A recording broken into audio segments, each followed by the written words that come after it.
thing. Speaking of character development, welcome back, everybody. Hey! Penis. Hey. There it is. That's the other thing. Last time we all Really met. got off on the penis train. We need to get back on the penis train. Yeah. Pass. That's enough talk about trains. Look, 1, 2. There's enough people. Last time we met, the Mystic Mechanicus were here in Tremonto. We took part in the Tremonto No one ever Regatta wants to here. run a train with. The Goldwaters were a heavy favorite to win, but Mystic Mechanicus, through their use of strength, ingenuity, trickery, and other such Bullshit. skills, bullshittery. And Bullshittery. mechanical We actually are like super awesome at bullshittery, for the record. For our skill set. By the power of moon apples, you guys, we're winners of the Tremonto Regatta this year. With it bringing you several nice benefits. The biggest one being that you guys, for the next year, will have preferential docking anywhere in the city, and won't cost you a dime. Yeah. So that's kind of cool. Erica said we wanted it, so we wanted it. Mm-hmm. Yeah, basically. The celebration was short-lived, though, as the crowning ceremony commenced.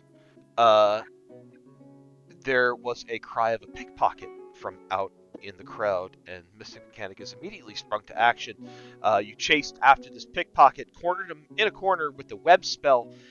Yuki getting right up on this pickpocket and stunning this person and cuffing them. When you went to interrogate them, they turned and looked at Yuki and said, "You can take everything I have. It's in my pockets. Go ahead and take it. I don't even want it. Please just don't crush my foot again." Bitch. As you all have gathered onto this spot where this pickpocket is currently restrained by the web and cuffed, I would like the professor to please give me an intelligence check with advantage. Raw intelligence. Oh. Ooh. Raw. Wow. You guys are uncontrollable tonight. I have to move you to the map. Ha ha ha. A weird day. Maybe sometime. Ha ha ha. Ha ha There we go. ha. Stop rolling the dice. Professor, as you look at this person, you see how they're dressed. They are kind of, I don't know if I mentioned this before, but I will reiterate, this was part of the crew that you had initially investigated along the parade route. They were all wearing these red cloaks and these masks that are all very same as a group. They were kind of different from the rest of the parade watchers. You were kind of hanging around, listening to them, and just kind of making sure that they weren't really up to anything, but they were talking a lot about the people in the crowd, kind of talking about the parade, and it occurs to you in this moment, as you see this person, this wearing the same garb as that group that you had kind of hung around to kind of check out, it occurs to you now that they were likely speaking in some kind of code while you were checking them out, which leads you to remember that thieves' cant is a thing, and that they were probably talking in code to mark their targets. Wait, is Yuki not wearing a mask? Yuki?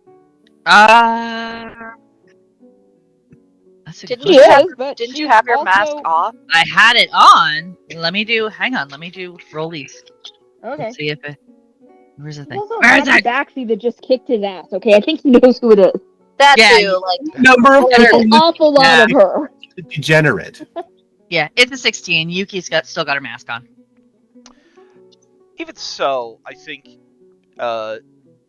this person would definitely have recognized the professor anyway.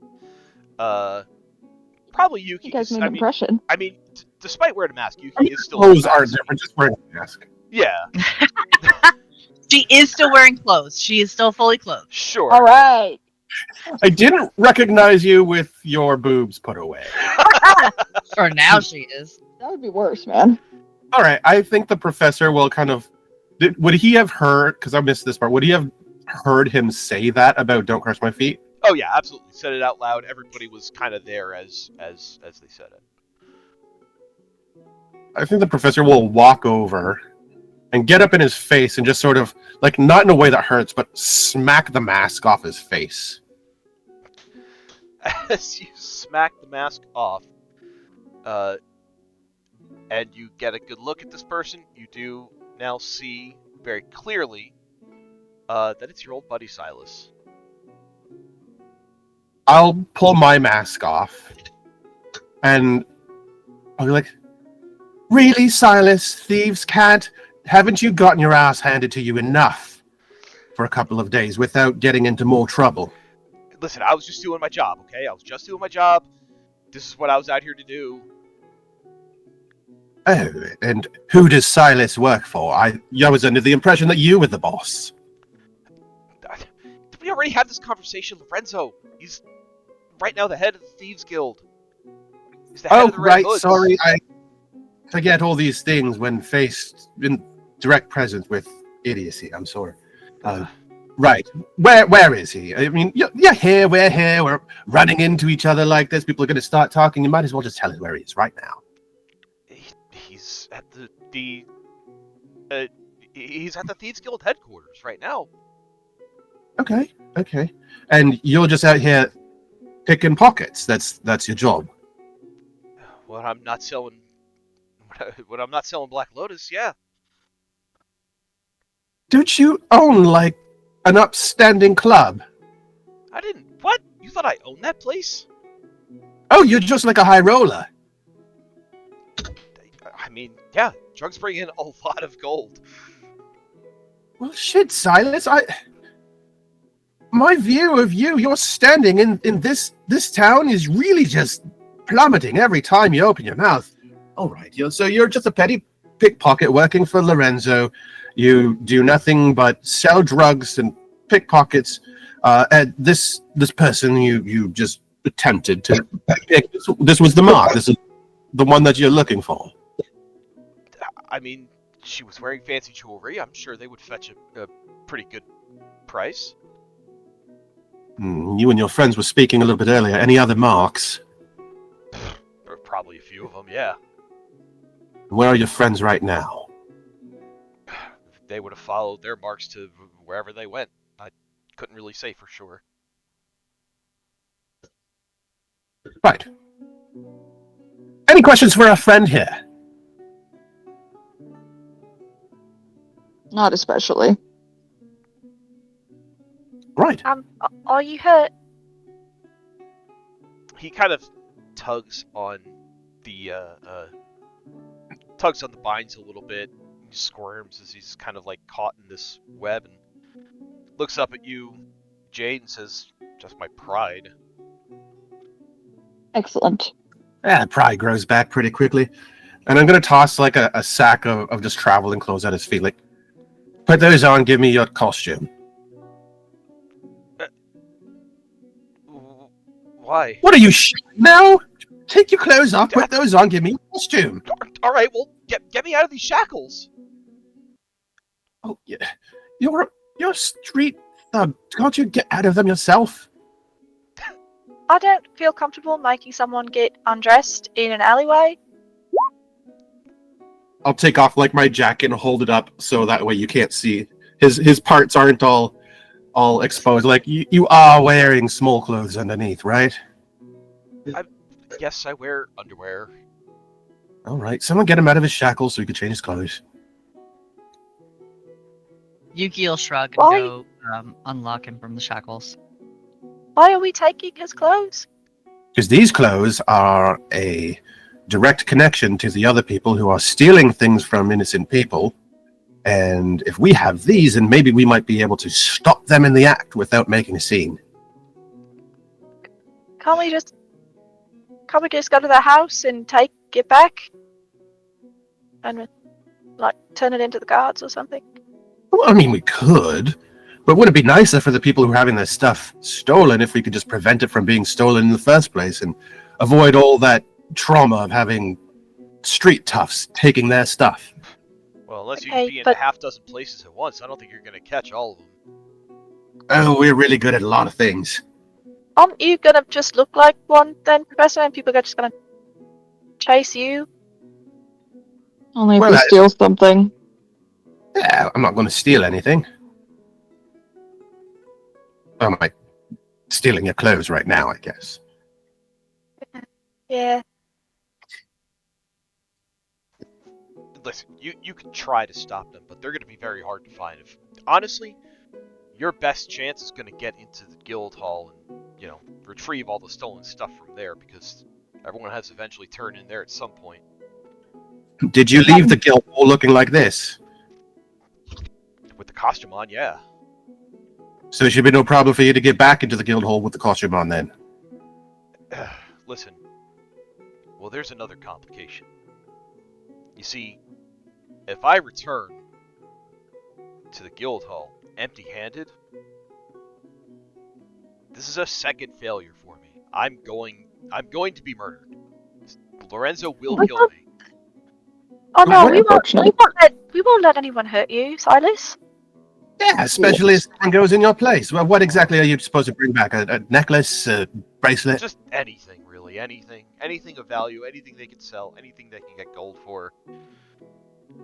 I'll prestidigitate a very fancy looking necklace just in front of his eyes. As it just sort of like he holds his hands up and this sort of necklace sort of drops out of his hand. He's like, something like this. Gonna get you in the door, not allow you to get murdered, right?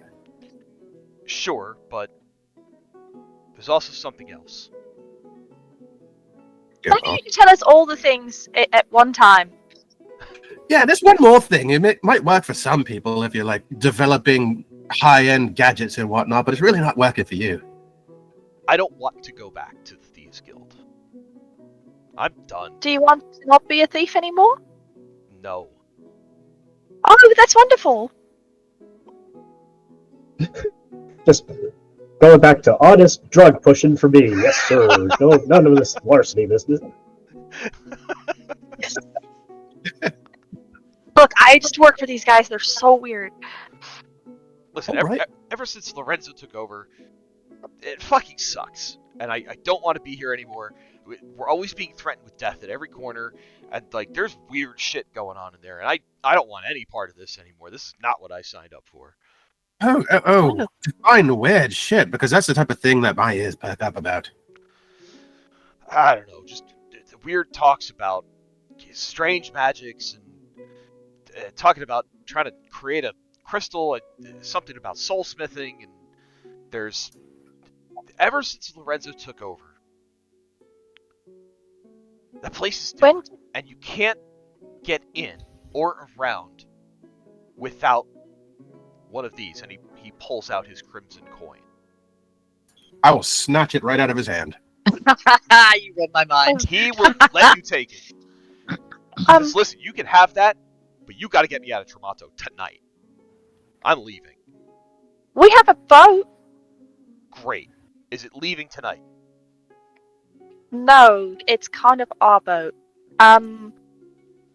You can hide under a blanket or something. There's several beds on board. You can hide underneath until we're done. Look, Oh, wait. Do you think that, like, Marcus will hide him for a bit? I mean, his uncle's got all kinds of ships coming in and out. Maybe he can sneak him on board of one of those and just go away. Maybe we can hide him in the crypt when we check it out tonight. That's probably not a good place. I think the boat might be the best bet. Well, they have a whole shipping company. True, but we have cannons. Narco, make me an insight check. Both, please.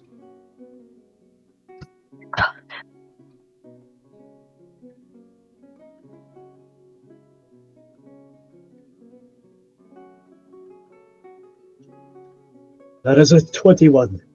21. On a 21, I think you hear talk of, oh, maybe Marcus will hide him. Maybe, we can use Goldwater ships to sneak him out. Marcus and his family are not very pleased with the Red Hoods.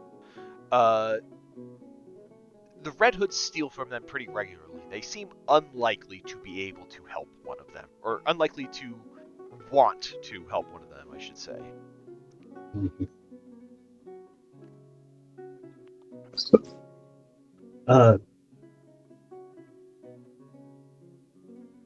Narco will let the party know that she already had to make some assurances to the Goldwaters that she was not secretly affiliated with the Red Hoods due to prior things done by Professor in this very same vein.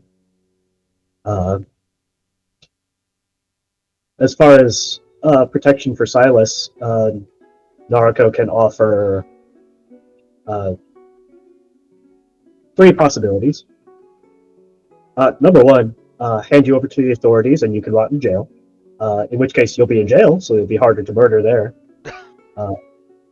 Option 2, hide on Narco's boat and potentially be removed from the city with us at such time as we choose to do so. Option 3,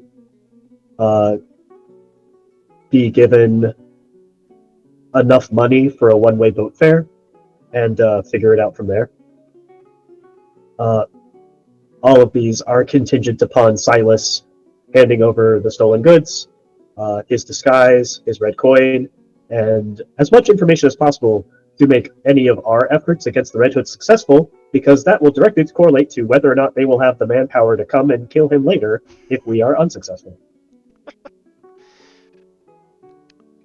Silas thinks it over and he says, well, I certainly don't want to go to jail. I could use the one-way boat trip, but if any of my other companions see me, then yeah, that probably is going to get kind of sticky. I guess my best option is hiding on the ship, hiding on your ship, if that's something you'll allow, and if you'll agree to that, and not tell anyone associated with the Red Hoods that I am there. I will happily hand over everything I have and tell you everything I know. Great. Excellent. We have some lovely goblins that will love to look after you. Sarian, where's Sarian? Maybe Sarian would be happy to act as your security details until we can get to you. Sirian's out in the city somewhere. He was watching the race. No. I like no, the he's idea running of through, Silas he's running through. reporting for duty to the goblins. I think the goblins Yeah. would be sufficient Oh yeah. defensive detail. Narco, I'm sure Silas will tell us a number of useful things. One thing she's interested in is if Lorenzo has enacted such a change in leadership style that it's enough that Silas is willing to bail out of concern for his own well-being and the well-being of the Red Hoods in general. Are there others of a similar mind? Is there dissension in the ranks that might be able to be put towards making this a collaborative effort? So with the agreement reached, he will take standard traveler's clothes. He will hand over his mask, his cloak, all that stuff, and he will start explaining that. The change was pretty sudden. I'm sure there are others that would like to get out if they could, but everyone's too afraid to speak out. This guy it's kind of rough to deal with, and if he kind of sniffs any of that kind of subterfuge, he will snuff it out very fast.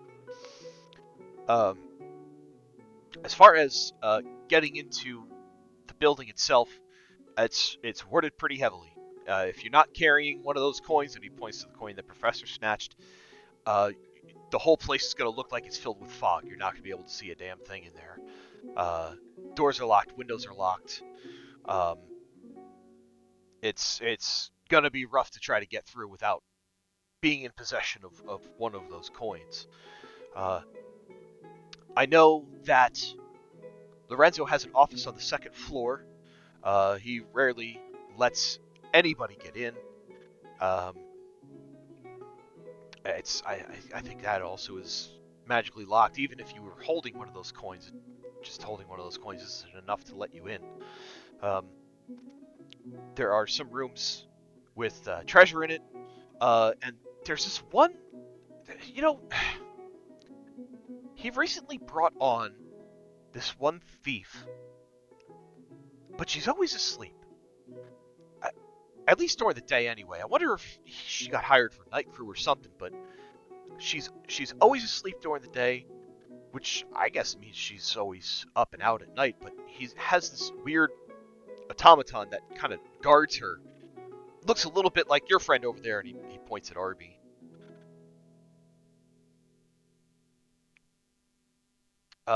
What did she look like? Or what was her name? I never caught a name. She's a halfling, so kind of short, red hair, but always asleep. Never heard anyone say her name.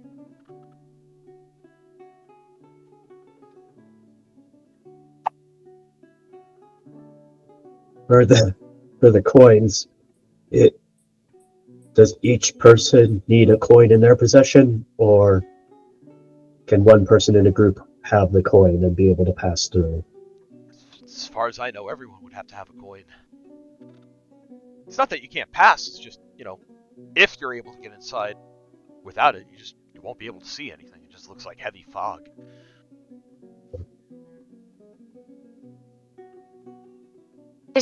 Are there coins somewhere in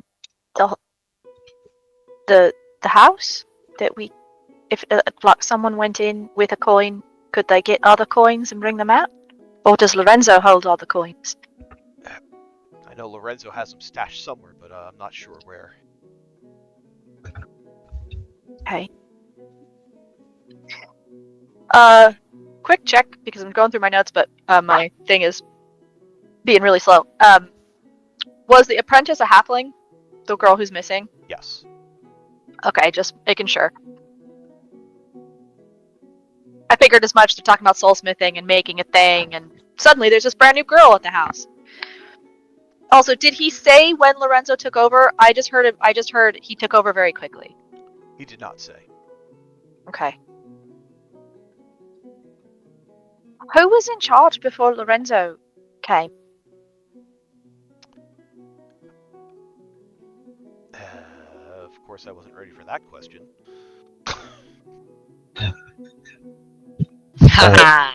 Get him, Ted. Well, it was Gentleman Jim Stacy. What a charming gentleman thief he was.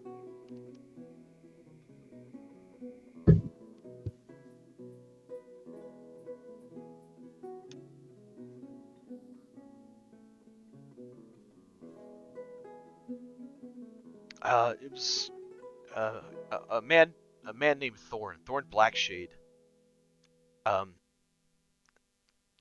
Don't really know what happened to him. He just kind of disappeared one day, and Lorenzo showed in his place.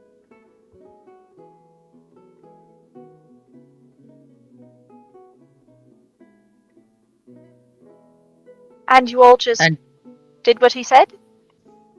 Nobody questioned that at all, that he was just now the leader. Well, when you see one person get sucked into a black hole of non-existence for disobeying him, you tend to not ask questions.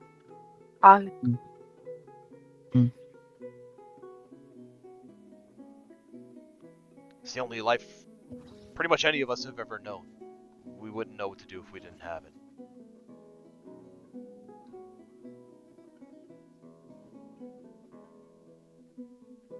What are you gonna do when you leave? I'm sure there are other thieves' guilds in other parts of the world. You could stay with us on our ship. He kind of looks around at you all a little bit nervously and twists his face a bit, and he says, "I will consider the offer." That is wonderful. Yeah, we can You always teased use more Smiler. people on the ship. Right. And we have goblins. And I'm sure you'll get along great. I agree, Jade. I'm sure you will get along just great. And Yeah. she smiles at him. How much are we paying the goblins?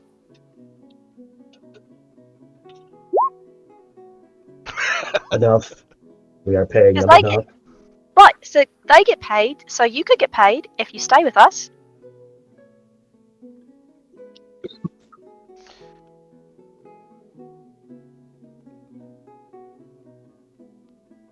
Naruko, you'd probably need like a detect magic or something to really determine kind of what's going on with this coin, or like an identify.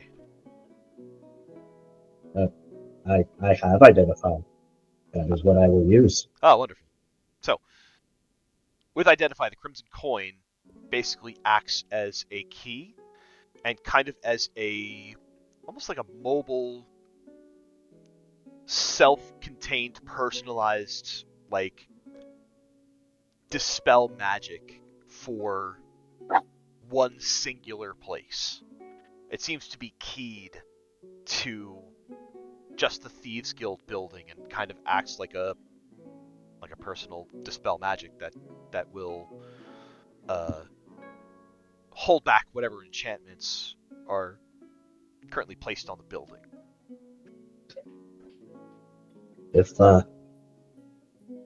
Is it something that Naruko thinks she could replicate?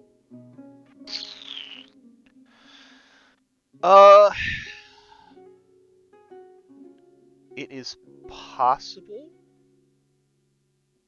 but might take a while to do. Give me a moment.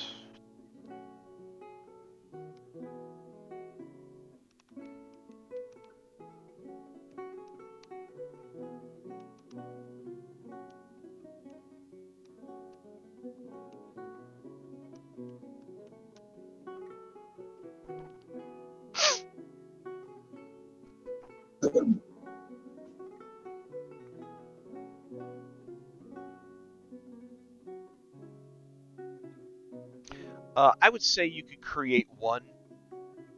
It would take like a day to create one and would cost about 100 gold pieces each. Naruko will share that while she could make more of these coins, she would not be able to create them quickly, so it would be better for us to acquire them ourselves. So one of us Let us see. will need to go inside the house to get things out. Go on. She's gonna kind of like look at Reverie and then look like just very obviously like look at Reverie and then look away and then look back at Reverie. Be like, pretend to be a thief and then go in and get the coins and then come back out. You want me to go in? You could pretend very good. Ren gestures to Silas on the ground. We could also find his very conspicuous companions. I imagine they also have items that we could make use of. Oh, we could do that too. Let's go find them. Oh, it's a big city to find them in. All we have to do is listen for the screaming. Well, that's if they get caught, right?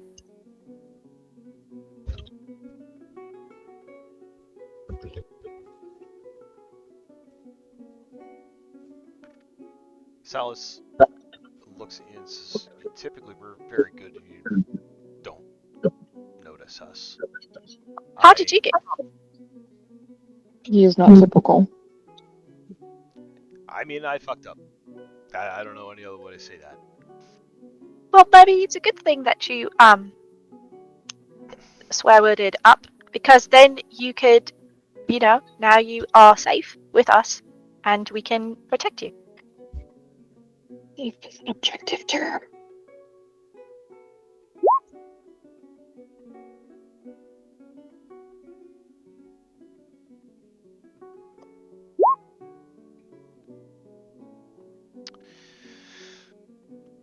I mean, that's certainly something you could try. But like I said, I don't really know where else they would have gone. They would have just each individually followed their marks. We kind of lost contact after we broke from in front of Tupac. How annoying.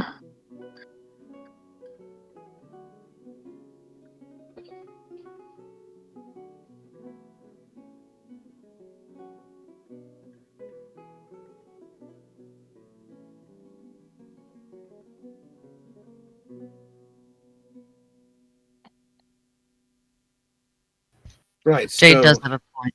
It is very unlikely that we would be able to find enough Red Hoods who are as bad at their job as this one. We may need to figure out another way to acquire more coins if that is what we want. So the options on the table currently are needle in a haystack or send someone into absolute danger and hope that they can find more.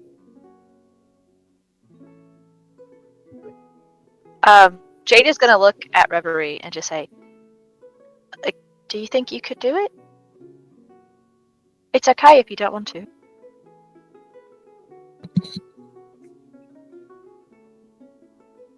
I can.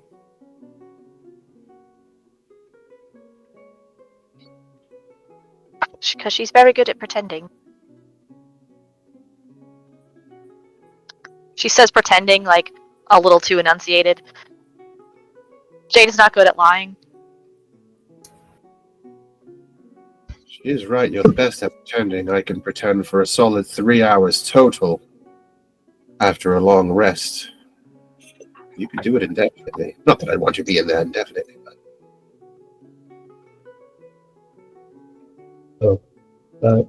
Narco wants to ask Silas another thing. Does he know if the Red Hoods have any contact with a supposed cult operating over beneath the temple?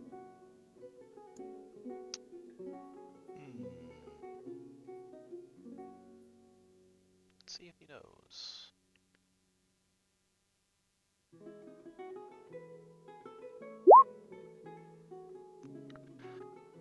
I don't know anything about anything under a temple, but I know that we received a large order for purchase of Black Lotus by some group calling themselves a Cult of Moloch. Okay. You'd think a cult would name themselves something other than cult. When he says Cult of Moloch, I think Yuki will look at Jade, kind of to make sure she's okay. Jade, lets out that weird breath sound that she doesn't actually need. And, reaches out to take David's hand, because David has a body now. But she looks at Professor and she goes, yeah, I think they'd be able to call themselves something else. Narco was hoping maybe the Red Hoods were more directly involved because we already have something on the calendar of the cult doing shit tonight, so going to beat them up and then acquiring some coins that way would have been nice.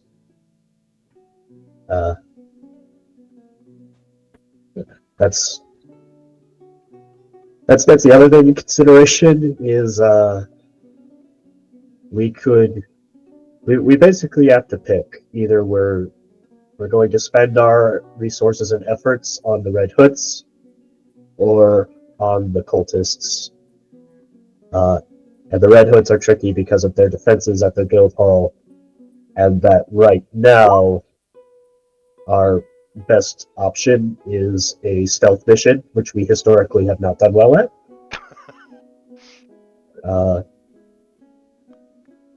Because, we might get some minor success trying to, patrol the streets Batman style and, capture more of these guys. But that is unlikely to, because we've got like half a dozen people who need coins. So we would need to get a lot of hits and also not use up a lot more resources in the process. So yeah.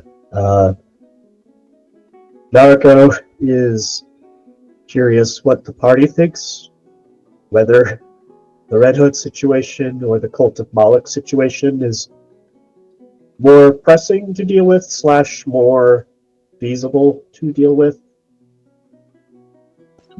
Because with the cult, we know where they're going to be at what time, and if we drag Marcus along, we have a key to get in through the door. Red Hood's a bit more iffy. So, What time is it right now? Is it going into right now? Like, is it late in the afternoon? So you guys ended the race. There was the ceremony. The race began at like 4 o'clock. So you're between like 5-6 o'clock in the evening at the moment.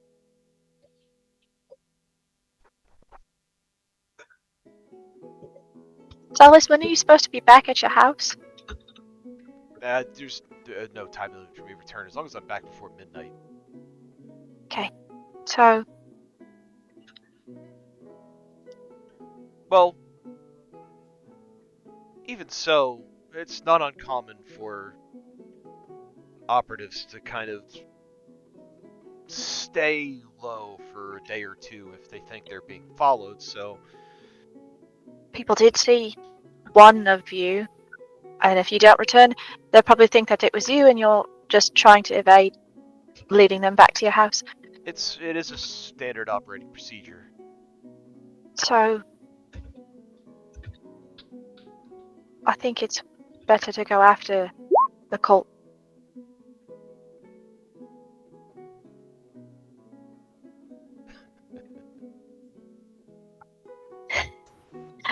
I think it's better we go there first. We know that they're going to do something tonight, and it's already getting late. And we can hide Silas. We can hide Silas for the evening.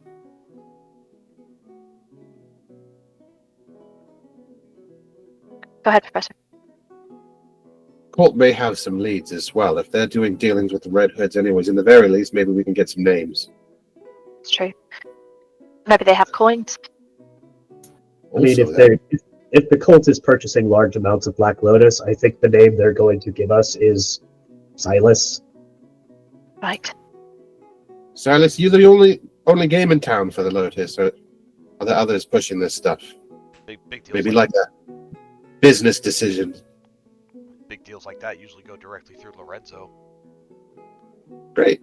So maybe they'll have contact or ways to get in contact with Lorenzo. Just we write a little postcard to Lorenzo. Dear Lorenzo, we would like more drugs. Would you please meet us in this alleyway to conduct a deal? Pay no mind to the Triceratops. Cool. All right, so we're taking Silas into custody. Naruko is going to retrieve the necklace that was stolen and go out and return it to the noblewoman, who presumably has just, along with the entire crowd, just been standing on the bridge, like 40 feet away from this whole conversation for several minutes now. Yeah, just kind of watch us see what happens. They saw this pickpocket run off, and then a lot of you just go off after him, and some spell casting going off, and Red swimming across the channel. So that was a good old time. It was a great time. I don't know what you're talking about. Just RP is in the street outside this alleyway, just directing traffic. Like, move along. Please remain calm.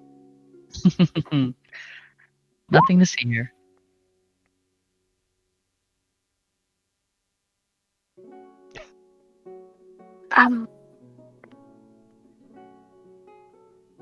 Should we?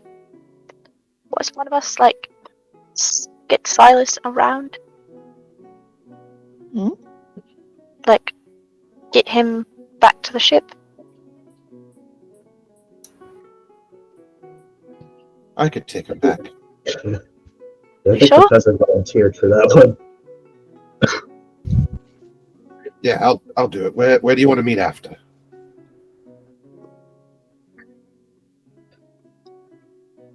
I guess if we're all going to the temple after this, we'll just meet back down there. All right. Do you want me to come with you? Sure, why not? Okay. Put on the mask, Silas. I don't need your friends recognizing you with us. Yeah, sure. He'll put on the mask.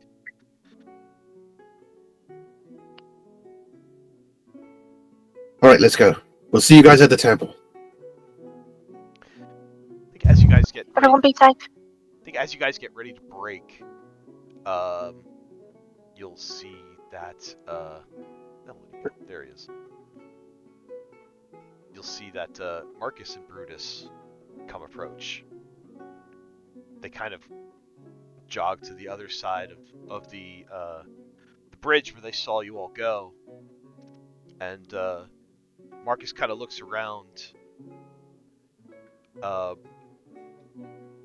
Professor, as you see Marcus coming, what are you doing with Silas? Are you just kind of just walking casually away, or are you trying to do something else?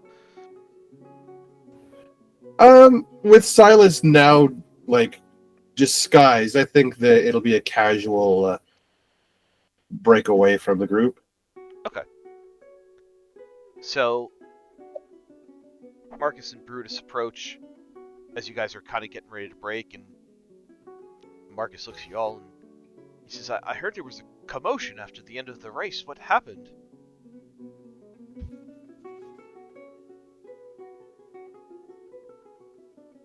The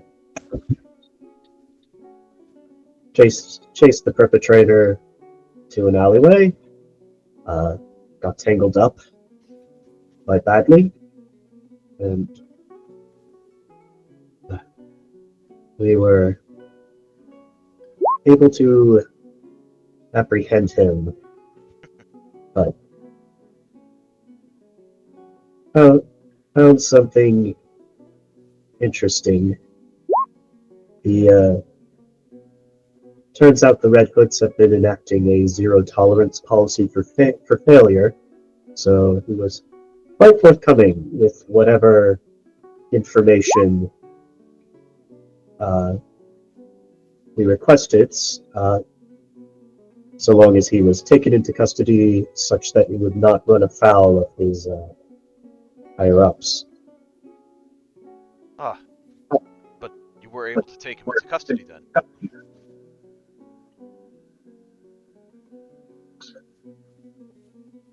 Yep. So, unfortunately, the jail cells of Tremonto are not very much out of reach of the Red Hoods, as you might imagine. So, I'm going to be making my own arrangements for the time being. Not my preferred thing to do at the moment, but I wouldn't feel very good if I handed him off only to have him die in a cell a day later. No real chance for repentance and reformation in that case. See, Marcus kind of frowns a bit, and he says, so that means you're not turning him over to the city guards? Not yet. Again, not my preferred means of handling this. But unfortunately, there is a non-zero amount of infiltration the Red Hoods have with the city guard?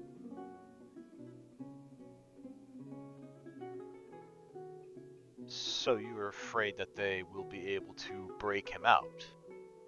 Oh no, they won't break him out. They'll simply look the other way while his accomplices come to silence him. Marcus kind of looks at Brutus and then back at you. And he says, "It's unfortunate, but that is the life that he chose for himself, is it not?"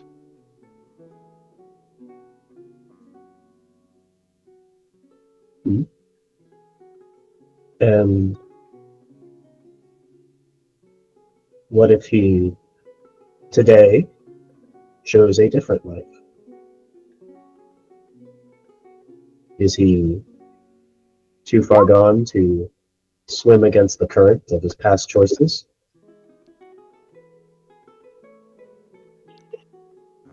Marcus is going to do some introspection.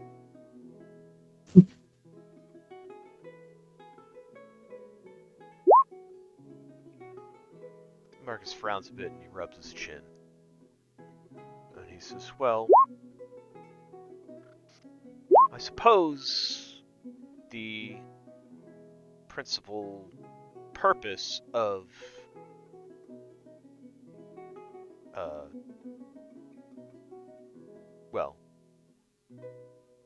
prison, I guess, is to attempt to rehabilitate them into society, make them upstanding members once more, contributing to the city.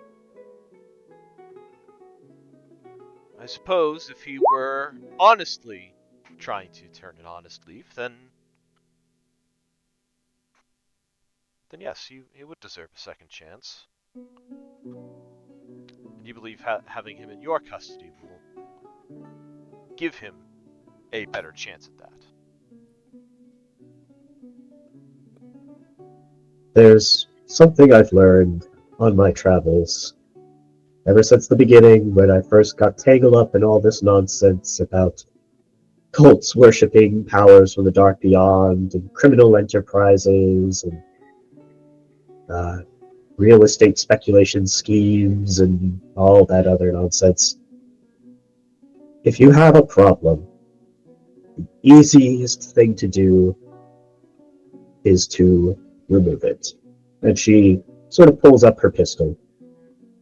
There's one shot, and inconvenient problems are gone, silenced. But all that does is make things less than they were before. You leave a hole behind. And while it's quick and while it's easy, I can't honestly say that it's ever all that satisfying when the smoke clears. I like building things. I like fixing things, making something better than it was before. And sometimes, with problems and with people,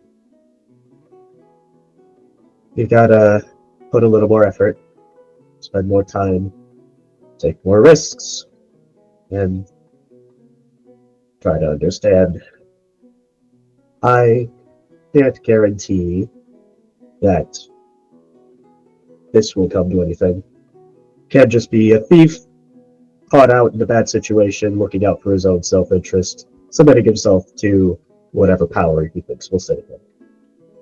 But if that does lead to him turning over a new leaf, aiding us in putting away people who present a far greater danger to the public good,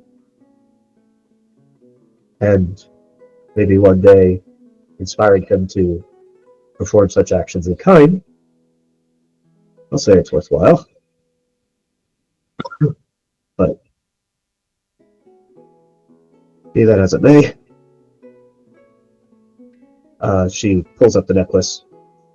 I do still need to return this to the lady who lost it. And sure, it has value to her beyond just the price point. Would you be so kind as to escort me there, so we might do it together. Marcus again looks at Brutus. Brutus gives him a nod. Marcus turns back to you, Narco, and he says, well, you have been at this adventuring gig quite a bit longer than I have. As much as I am not a fan of you having a dangerous thief in your possession, I will trust your judgment. And he offers his arm to escort you. Narco will take it. Well, so long as you don't mind having an absurdly dangerous gunsmith for a wife. He kind of smirks a bit, and he says, honestly, that's one of the things that I think make you the most attractive in my eyes.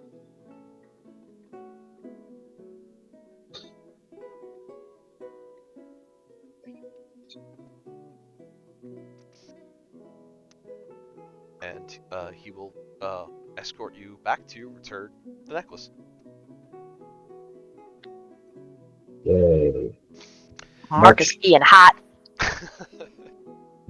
Much public PR was had that day.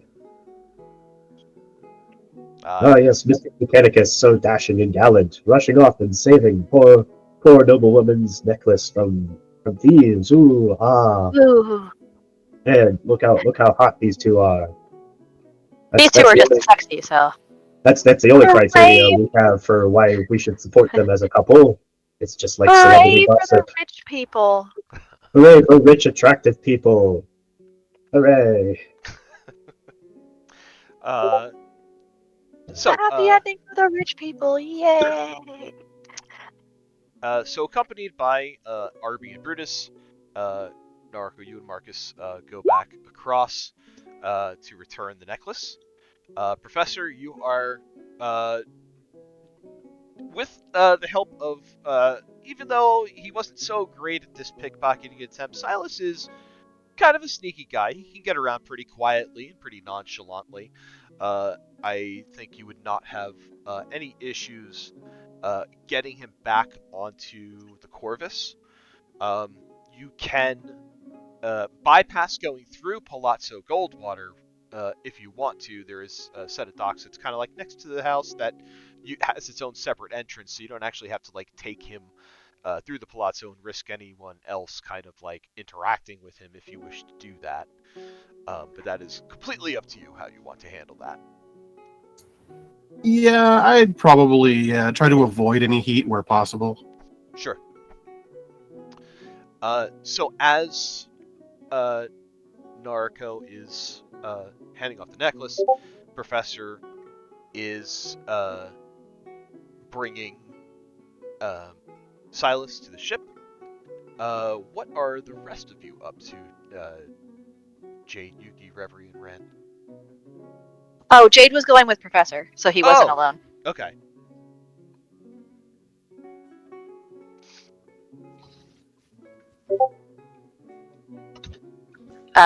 Yeah, Jade also is in agreement that we keep Marcus out of sight as much as possible, but does want to make sure that the goblins are on protection duty for Silas. Just tell them, he has to stay hidden, and we need you to protect him while we're not here. They kind of give you a bit of a salute, and they say, "Yes, sir, ma'am." Oh, great, thank you. And if we do happen to run into Syrian, I will ask him to be on just like general like boat guard duty. Like we don't typically have a lot of people who are just like protecting access to the ship, I feel like officially, but if we do run into him, I'm going to recommend that he joins us to sort of make sure no one gets access other than the team. Okay. Yeah, Yep. yeah, you can totally run into Syrian on the way. He's kind of like he was heading back to the Palazzo after kind of the festivities are starting to die down. As evening hits, there's a lot of like the evening balls and stuff that are hitting. So a lot of the upperclassmen are kind of going off to their big fancy houses to do their partying, while the majority of the rest of the city are all heading to the taverns to get shwasted. But yeah, Syrian will say, yeah, yeah, Alistair, he doesn't have me doing anything tonight. So yeah, I can totally guard the ship tonight. Great. And I'll kind of fill him in on what's happened so far. All right.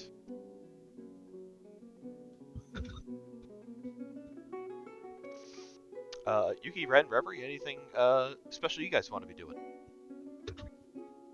I think since our next stop is going to be I'm assuming is going to be the cult.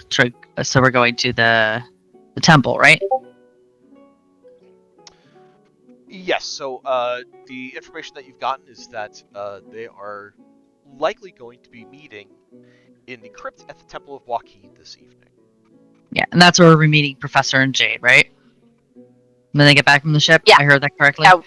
Yeah, exactly. We're gonna head back to just meet like in the courtyard. I think Yuki will suggest maybe heading down that way and just observing kind of the comings and goings and seeing if we can pick up any I don't know, patterns or familiar faces or any shenanigans, see if we can find anybody on drugs down there. I love this game. Still looking for drugs. How can we find anyone on drugs? Come on, guys. I mean, what else are we gonna do? Let's see if we can find people on drugs. Oh, that reminds me. Mhm. Thank you, Yuki. About drugs? About Yes, drugs? You're welcome. I will go after you go. Yeah, so she's just gonna suggest that to Ren and to Reverie. Ren will nod his head, but he will also take a moment to talk to Naruko, expressing he understands that she is very busy and she has a lot on her mind. But if she has the time to help him acquire a ring of water walking, he would very much so like that because it was very helpful to be able to cross the water as he did. Bridges are stupid, and this is a stupid city. He would like to be able to move more freely. Adorable. That's cool. Joe, are the shops open? Yeah, the shop's still open right now. Cool. Go to Fancy Enchanted Jewelry Store. Do they have a ring of water walking? Amazing. Let's see if they do.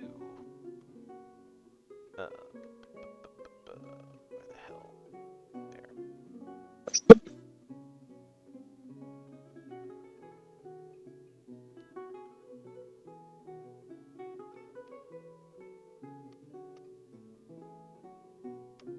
What, you gotta tell Ren no? Looking at me so excited. So where are you?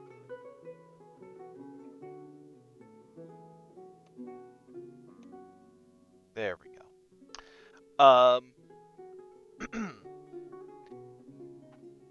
So it actually turns out that you could go to the Gleam and Glister, where they make jewelry of all kinds. Madame Celeste happens to have a ring of water walking in stock, the price of which would be 1,500 gold pieces. Just the one ring. You can tell me no on that. It's okay, I understand. It's cutting into the cannon fund. I get it. That is the price of one cannon. Yeah, no, it's okay. I understand.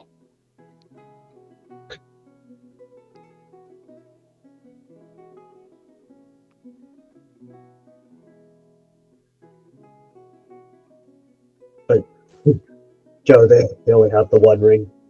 Oh, sorry, I didn't realize that was a question. Yes, it seems they only have one in stock at the moment.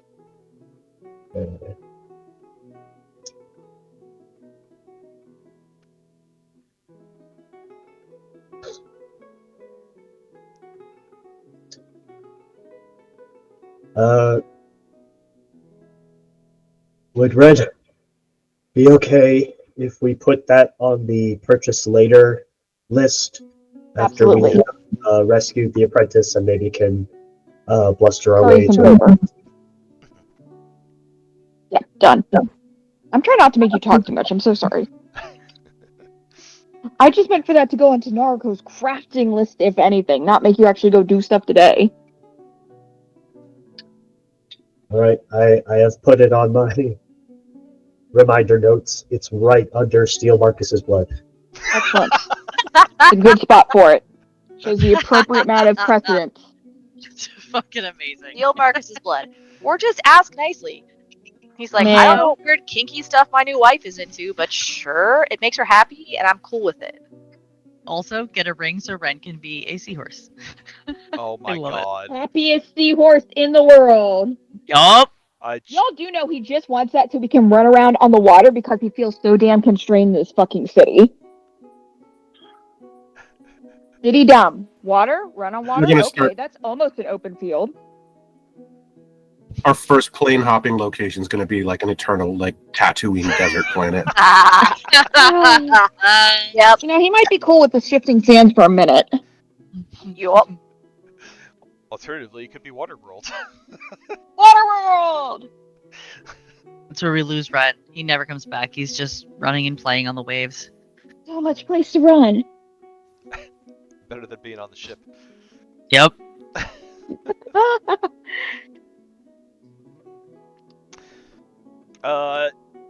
Yuki, give me a medicine check. Oh god. I hate that, but okay. Cool. You're checking for drugs. Yeah, you don't see anybody on drugs. Okay, cool. I was like, fuck, Yes, what did I yes. walk into? Like, Yeah, you can assist referee. Have advantage. yay! Woo!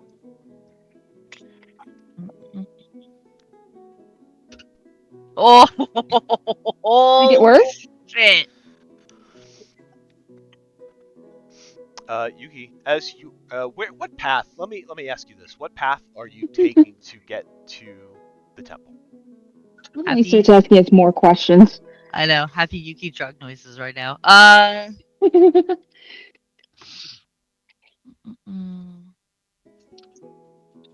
What path? I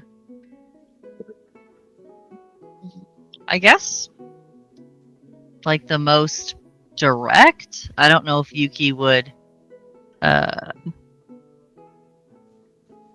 need to go or want to go farther, so probably just like a meow. Meow. Meow. Well, that's not a path down because there's a canal in the middle. What? That's Oh. why we need the water. Is that walking what's under reverie? That's what's under referee. Oh, see, So, how like, am I So like where supposed you're to know at, that? where Can't you're look at. through reverie. If you're looking at the most direct route from where you're at, you would kind of want to take The like fuck? this path down. So direct. Jesus fuck. I mean, it is the You're direct so path. ungovernable. God damn it. Hey, It's come okay, down that's this what the way. DM says every night he has to Bam. deal with us. You're right there. You know what? That's fine because that's that's exactly what it felt like. That's fine. We'll take that path. That way, maybe we'll have more chances to run into people who are on drugs. So there. Sure enough, as you pass by the Gilded Oasis, you see that there are a group of 4 young adults that are kind of tripping. Oh man. Oh man. Oh man. They are. I will set the stage for you here. They're outside of the Gilded Oasis, kind of like outside the bouncer line. It's the equivalent of kind of like sitting on the curb, like falling over drunk, like that kind of deal. Like they're sitting on a stoop outside of the Gilded Oasis. They're kind of like falling over on the side, and most of them have like these goofy kind of grins looking on their face, and their eyes are just kind of like glazed over, looking up at the sky, and they're a little bit their eyes are a little bit red. With your 21 medicine check with Reverie's help. You, having now seen the effects of Black Lotus up close, you're pretty certain that that's what's happening to these individuals. Mm. That is a damn shame. Mm. Well. I will, Ray. I don't know what you're talking about. We're not getting any mischief over here.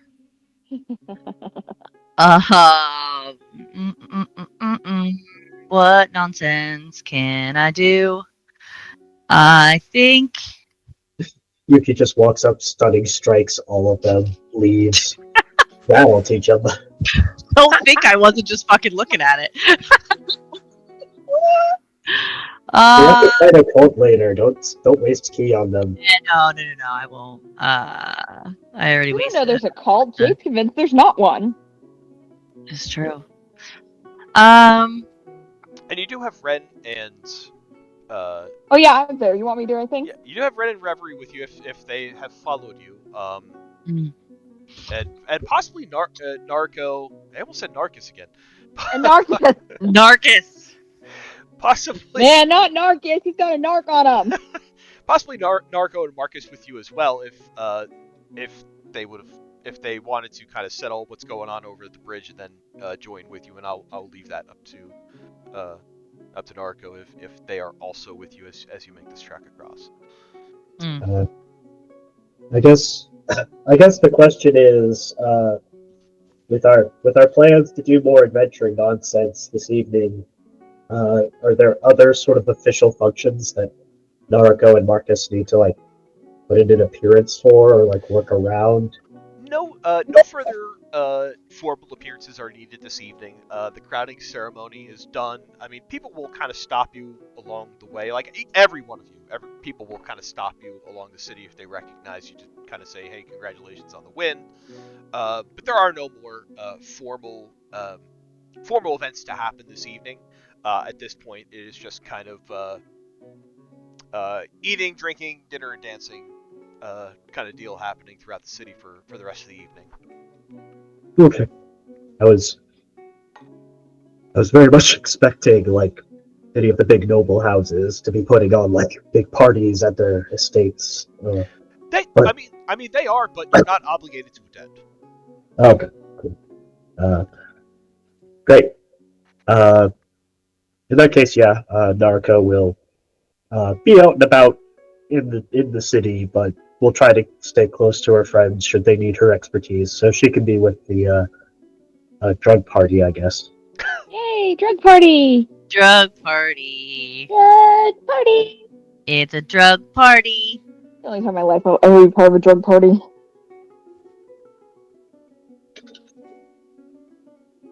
Alright, let's see how much fuckery we're gonna get into. Alright, Yuki, how we gonna scare him straight? Okay. I mean, keep in mind they are actively on drugs right now. No, I know.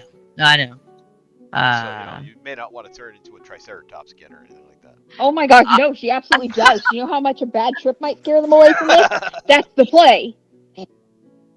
She absolutely would turn into a Triceratops if she had the capabilities, but that is only with Professor there, like the fucking Wonder Twins. Not true.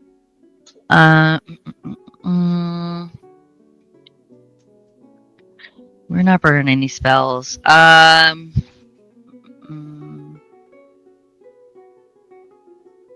Ren to try to talk with them? I'm a fucking nightmare fuel just looking at me. Oh my god, yes. Okay. With a little bit of coaxing from Yuki, Ren will step right up to these youths and kind of kneel down to kind of their level to get right up in their face and go, "What are you doing?" The one that you're kind of talking to, you're kneeling in front of like a male halfling, a young adult, probably early 20s ish. definitely has a little bit of money. He's dressed kind of nicely. He still wearing a mask. Kind of looks up at you, Ren. But his eyes very unfocused. And he says, "The stars, they're dancing, but not in the sky. They're in the water." He points towards one of the canals, and then his eyes fixate on his hand. And he pulls his hand up to his face, and he says, "No, they're in my hands." And he looks up at you, red in the face, and says, "Do you see it?" No. It's warm. Like honey dripping from a clock. Tick, tock, tick. Why would honey drip from a clock? Because the bees are laughing. You guys are so high. They said I could fly if I just... And he kind of now fixates on your antlers. There we go.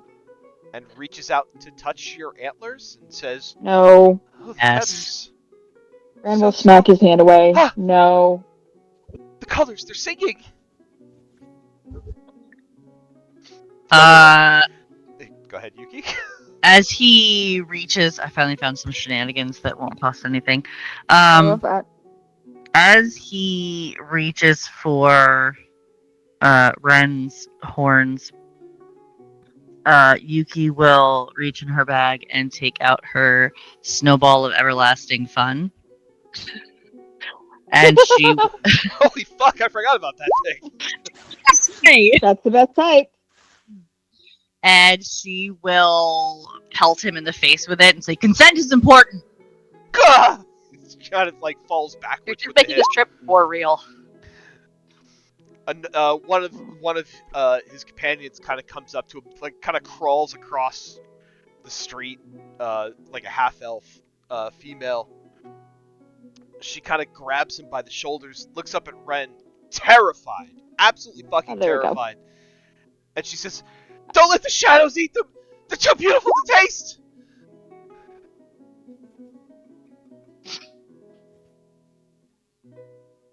Ren will stare at them and say very seriously, "You are dying now because you have done the drugs.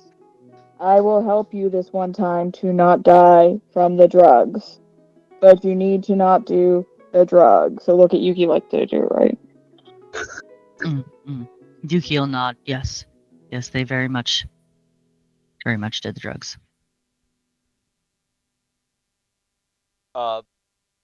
The halfling starts snoring. The half elf kind of leans in towards you, Ren, eyes wide with fear, and she says, "Shh! Don't wake the clouds. They're dreaming of golden fish that swim through the air." And then her eyes roll to the back of her head, and she passes out. Ren's gonna just quickly cast Bear the Dying on both of them just to like cover his bases. A little iffy about them both. Amazing. I mean, they're not dying. They're just really, really high. Still not convinced. Nope, Ren is not convinced at all. He does not understand this. That's fair. I think Ren is someone who handles poisons all the time. What do you mean he's not convinced they're not dying? I'm not used to this type of poison, man. This is a little bit more faster acting. I think as Ren is casting spells on them, I think as they're passed out, Yuki's gonna go through their pockets and see if they have any more drugs. They definitely have money. The one's rich. At least he looks like he is. Unless the one else already robbed him. But you're doing a great job. Hey, is Narcus here yet?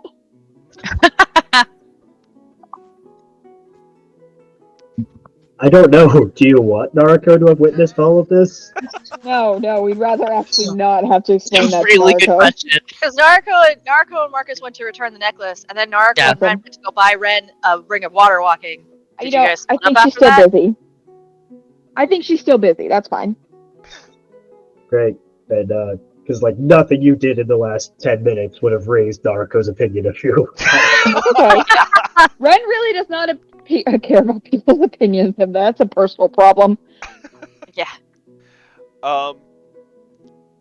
You can give me an investigation check as you check their pockets. Hey. Fuck you, dice. You'll roll real dice from now on. Okay, we play this game every week. X. I know. You still manage to find some stuff. You get 3 eyedropper vials of Black Lotus, and you get 50 gold pieces. Ooh. I'm not gonna take their money. Yuki ain't like that. She is gonna take the vials though, so they can't use more and fucking overdose and die.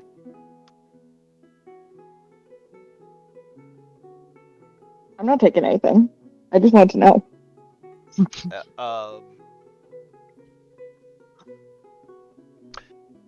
Ren, give Yes? me a medicine check. Alright. Or anyone else. Anyone present may give a medicine check. Oh, mine's a 21. Mine's 21 too. Atta girl! Fucking stupid digital dice. As you guys are looking at the eyedroppers, you kind of gauge how like the little like there's like a spraying mechanism that kind of works to kind of like spray the drug into their eyes. You kind of gauge how that works and how much volume it takes for a spray. You figure out that each of these eyedroppers will give you 2 doses. Nice. I think as Yuki takes the droppers, she's gonna put them in her bag. But as she's like putting whatever other stuff in their pocket back in their pocket, because again, Yuki ain't a thief. Often, she'll also like kind of Not a thief unless it straighten- comes to herbs and drugs. Yeah. I said Obviously. often. It's fine. I said often. I put the qualifier there. I think she'll kind of like do her best to like straighten their clothes or like try to make them comfortable. She'll like roll them on their side in case like they're gonna fucking vomit in the night. They're not gonna choke on their puke. Like I think she'll try to take care with them and try to bring them whatever little bit of peace she can. Okay. I ain't a dick. Again, often.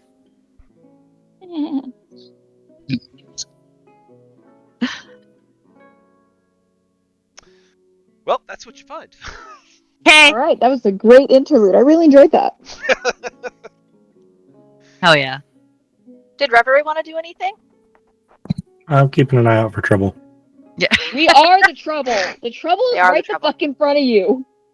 No. Yeah, but you are like the good kind of trouble. The Oh, bad fun. kind of trouble is what I'm worried about.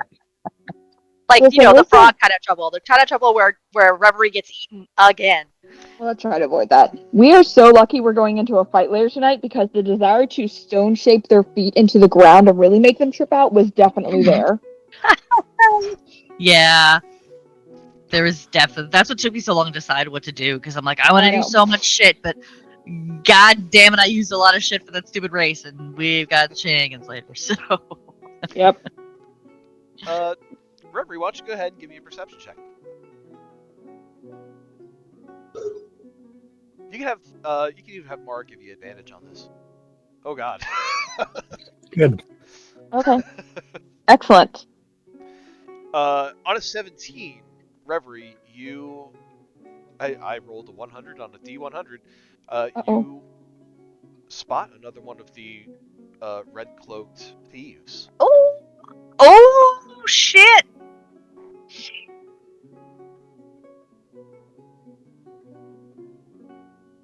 They're just Hey. casually walking in the city. They're actually walking.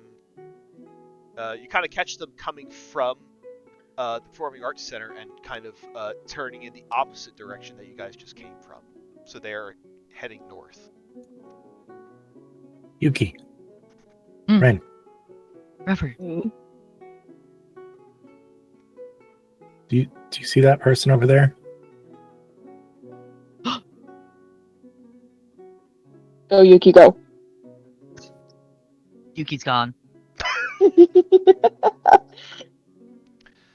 Ren's following after. He won't be able to catch up, but here we go. Are you trying to be Y'all stealthy left or are you going Chaos full blast?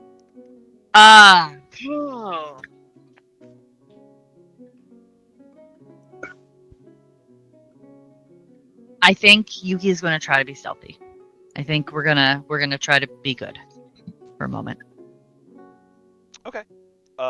So what kind of pace would you say that Yuki is moving at? I would say Or Yuki. how is God. she kind of stalking this guy?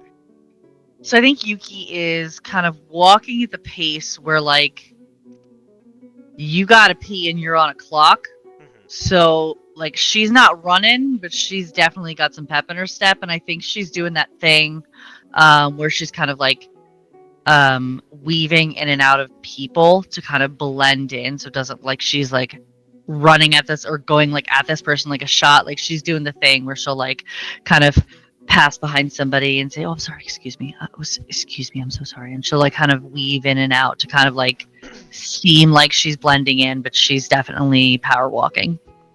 Give me a stealth check.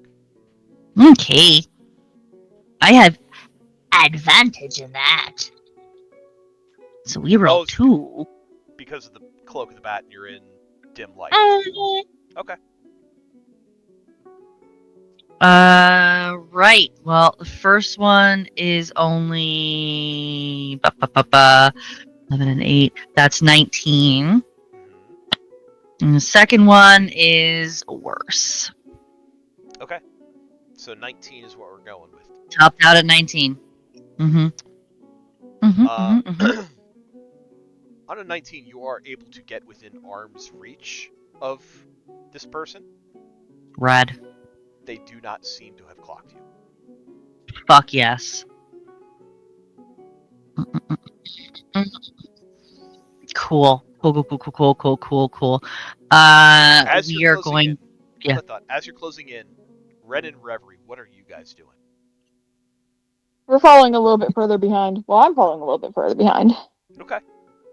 I'm following, but I don't want to be seen. Okay. Yuki, proceed. I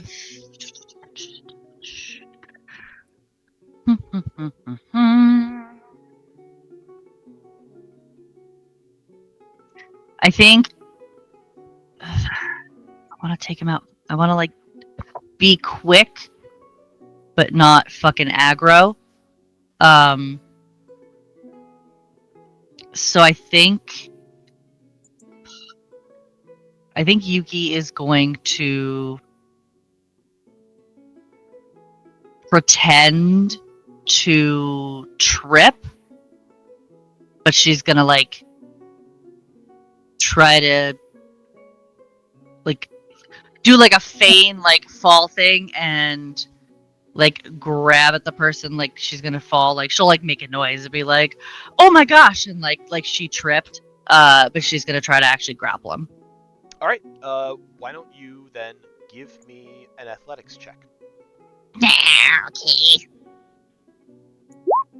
You got this, Yuki.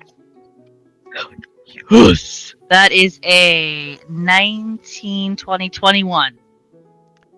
21, you trip, but your arms kind of grab onto this red cloaked person. They instinctively try to pull away from you, but they cannot get out of your grasp. Cool. We.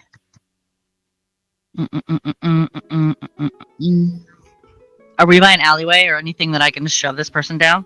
There's alleys all over the place. Yeah, absolutely. Rad.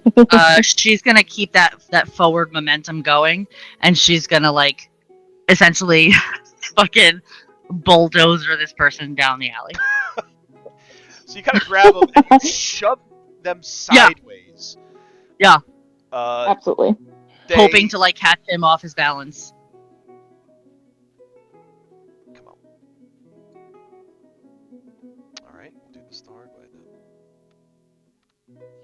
I mean, it's the way I do everything, so let's fucking go. So you take them, you shove them sideways, you just hear them go, "What the fuck?" And like you push them over into the alleyway. They stumble over their own 2 feet and fall to the ground. Rad. This person kind of flips over onto their back and looks at you and says, "Hey, what's the matter?" You should probably stay down and not get up. I think by this point, probably Reverie and Ren can catch up. I would like to shift appearance beforehand. Okay. Before I like catch up. Okay. What form are you taking?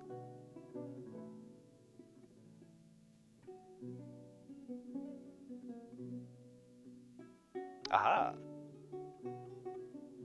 Same mask, so Okay. hopefully my friends will recognize me. Okay. Excellent. Kill.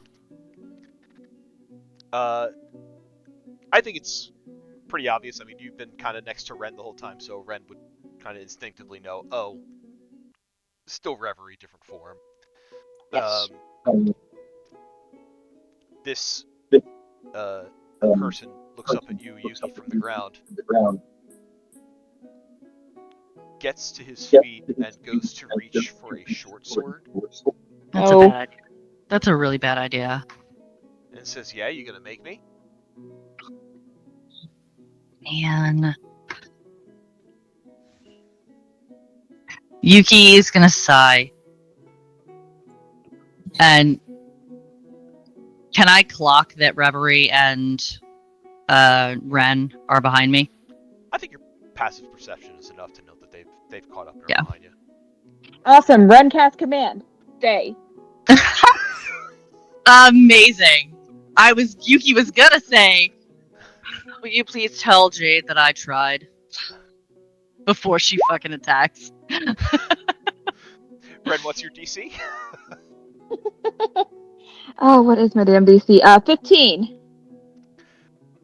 You see, as this person goes to reach for a short sword, kind of grins, looks up at you, Ren, you issue this command, and they just freeze. Excellent. Acquire the coin and we can be on our way. Yuki's gonna turn, look at Ren, and say, that was incredibly helpful. As Now Jade will not be upset with me. And I think Yuki will walk over and try to start going through his pockets to find the coin. Hang on one moment. Give me a sleight of hand check with advantage. Hey! What do I have for that? That's +5. Okay. So first... Ooh! That's not great.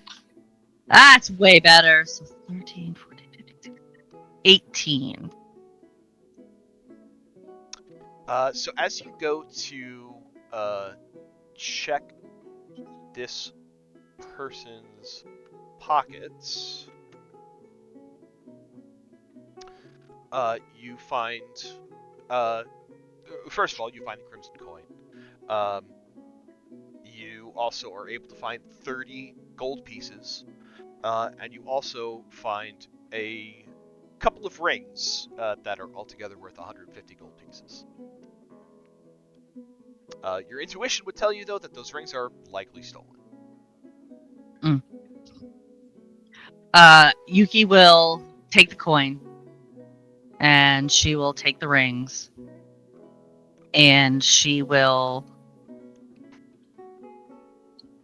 look at the money in her hand, and she'll look at the Red Hood, and she'll ask, "Did you steal this from someone?" a cop? Answer my question. Answer mine. You gotta tell me if you're a cop. That's the law. Yuki rolls her No, we eyes. are not a cop. Do and I no, that is look not like a a law. cop? I don't know. You just grabbed me and threw me into an alleyway. Yeah, they Because you're usually a arrest thief. you. You don't have any proof of that. Okay. Hey, Ren's gonna She cast. goes, Can I be an asshole? go. Ren's gonna cast stone shape, so the stone on the ground shapes up to trap his hands and his feet, so he kind of has to stay there. Hey! Okay. He will say, gag him, and put a sign on him that says, I stole. And the city guard will figure it out eventually. That's fair. She'll put the coins back in his pocket. She'll keep the rings. And she'll, I think she's gonna take a page from Professor's book, and she's gonna take his like little outfit. I don't know if you can now that he's kind of stuck in the stone. Yeah, you're gonna have to cut it off. I'm sorry, buddy. Sorry. Yeah, she'll do the best she can. If she'll use her dagger of branding and capitalism to cut it off if she has to. Like around the wrists, like by like the hems of the sleeves. She'll try to do that to take it off. Just basically for like the over like cloak and mask, like whatever that they can like put on over their clothes. Yeah, I'll say you can. Like- you can totally take the mask. That's easy enough to take off. The cloak, yeah, you're gonna have to rip that up a little bit to get it. All right. She I do not will. believe. Oh, go on. She will tear it as little as possible to have to get it off. Okay. What was that, Ren? I do not believe we should take the rings. We should leave them with him for the evidence that he has stolen. My fear is that one of his friends will come and release him, and the rings will stay stolen. If they are with me, I know they'll be returned to the authorities. Also, we have the money left in his pocket. Who's to say that he didn't steal that as well? Perhaps. Except you took anything else that could possibly incriminate him. Fine. Not my department. That's his problem.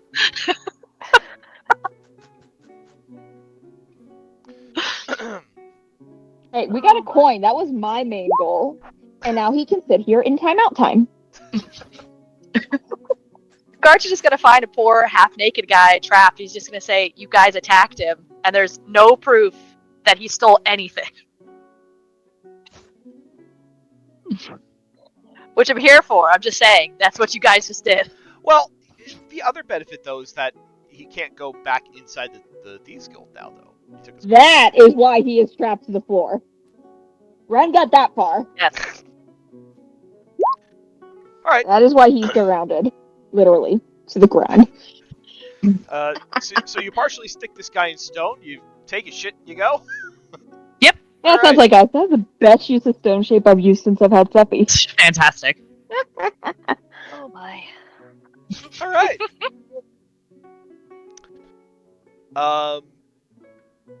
Well then. So Back on our way. I had one thing to do. If everyone else is done. Yeah. We probably should be done. I can't imagine how much more trouble we can get into. I was gonna say I don't have anything else for you guys, so you can meet up at the temple at your leisure at this point. Don't have anyone else that we can beat up or trap in stone.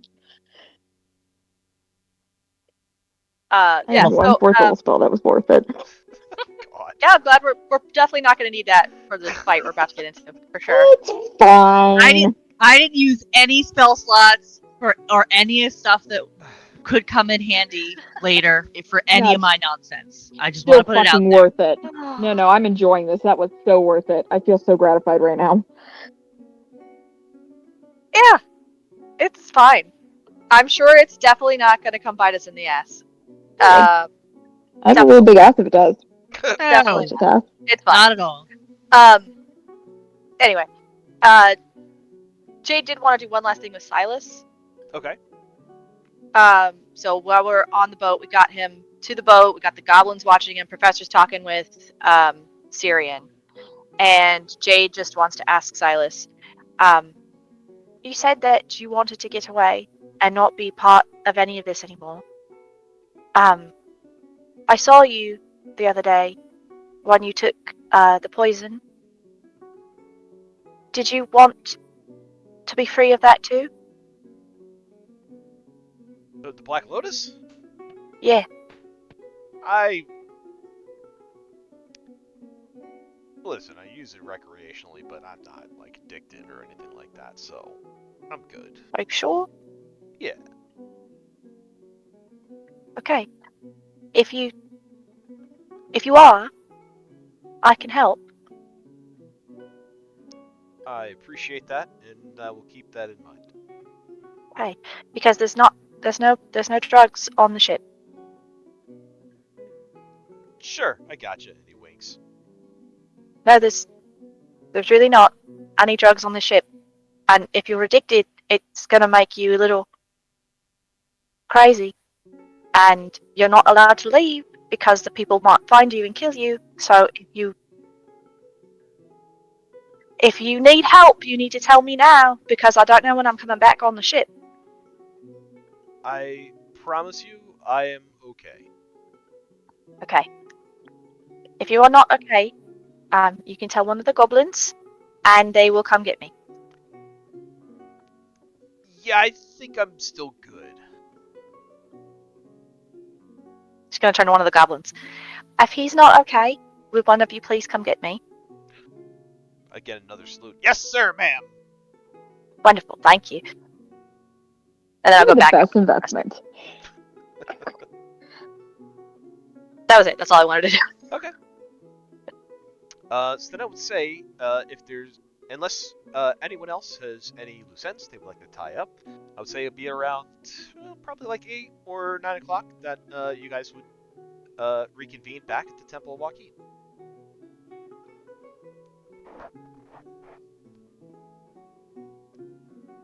By now, the crowds on the street have kind of died down. Everyone is mostly where they're going to be for the rest of the night, so the streets are mostly clear, with the exception of in front of the various bars and taverns. People getting together in revelry and drinking. So at this time of night, actually not a whole lot of other activity going on around the temple.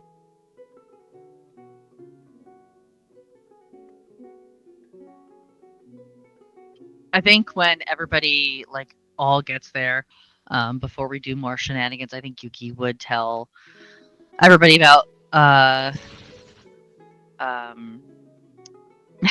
maybe not so much about finding people with drugs and that fun stuff, but I think Yuki would definitely tell them about Reverie seeing the other Red Hood and her being in possession of a coin and a mask and cloak. A tattered cloak. Nah. Lovely. Oh. 2 down. That's great. Are you hiding them on the ship too? Did they also want to escape the guild? They did not express any sort of sentiment. They did not. Oh, They were the guards then? They were mostly left them concerned for the with me guards. being a cop. Did you step on their feet? I did absolutely nothing to their feet Shame. or their hands. Very specific. I Well, did. this sounds like something that I don't want to know more about. Are they? Jake's just gonna like look at Yuki and Ren, and then back, and she just goes, "And they're okay?" They're sitting down for a while, thinking about their choices. I Jade, the think it less will be good for them to reflect. feel. What was that, Professor? Jade, the less questions you ask, the better you're going to feel about this. That is not how that works. They were not harmed. Okay. She'll smile at Reverie. Okay. Good. I'm glad you were able to find them and talk to them. And I did not hit them. Not once. It was not required. That's good. Great. Oh. That's really good. Okay. So we have 2 coins And 2 masks. Are we going to need the masks if we're not going today? It might be helpful later on. It's true. I figured Okay. it was better to take it than to not. If the opportunity arose to use it, we would have it. That's a good plan. Okay. So what's the plan for going into the temple then? Do we just walk in, or I think Marcus will kind of pipe up and he'll say, "Yeah, so you guys, I know, looking into the cult stuff that's happening here, but I'm not so sure about that. I mean,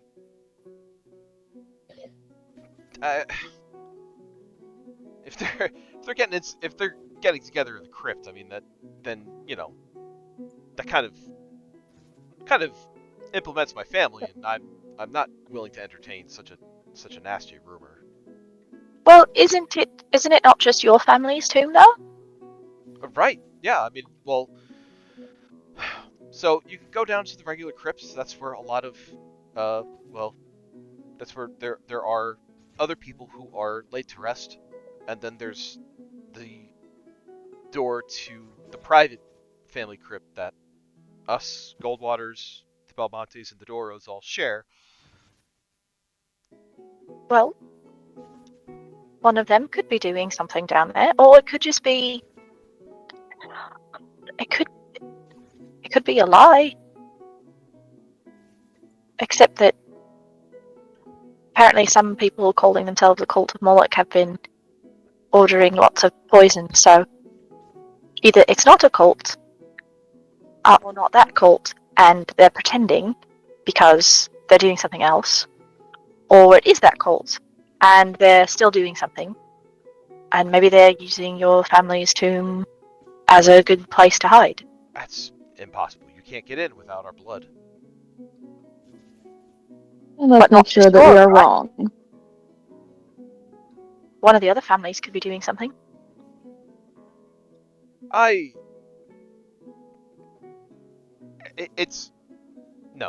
refuse to believe that. I think that is... Someone could be forcing them to do something. Give me a persuasion check. Ooh, okay.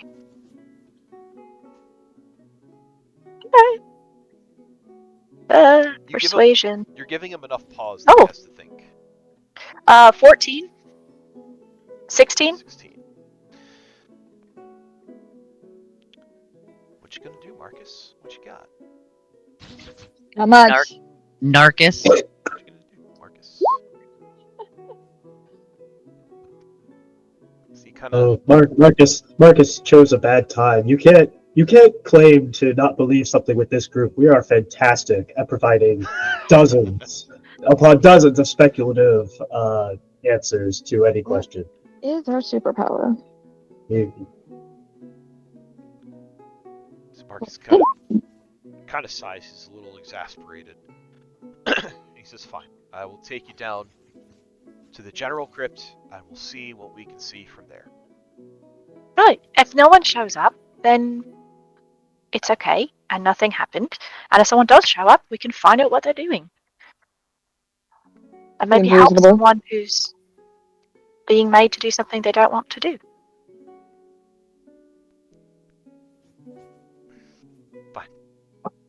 Fine.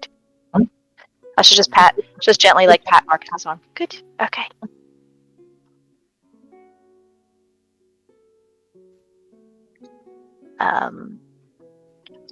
Do I have any way to hide us? I do not. However, I do want to cast See Invisibility on myself. How long does that last? An hour. Okay. It's like 9 o'clock right now, right? Yeah, it's about 9 o'clock. And we were told they would be. We were told any particular time, Ren? Did they say what time they came down this way? Oh, shit, just late at night from what I remember from Golden Dragonborn. Was there anything more specific, Joe? No, he didn't have it. It's been a few weeks since the interrogation. Yeah. Okay, then before I cast it, I'll ask. I have a way for us to, well, for one person, to see if there's anything invisible around us, but it only lasts for an hour. Do we want to use it now? Why don't you wait? If we hear something and we do not see it, that might be a better time to use it. It's just that this is the cult. There was an invisible thing hiding and waiting the last time we got close to something. Yes, that was very unfortunate. If you would rather do it, then do it. I can do it a few different times, so Do it now so that we're not surprised. Then we have the freedom to make our own ambush. funny. Okay. Okay, then yes, I'll cast it. I'll cast it now. Who are you casting it on? I'm casting on myself. Okay. I have a pretty high passive perception, so It is currently, well, 9:56. yeah. Okay.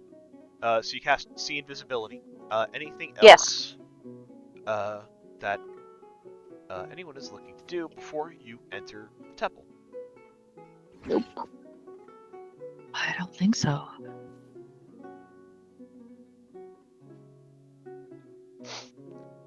I'm going to preemptively gather some tokens here. It's reasonable.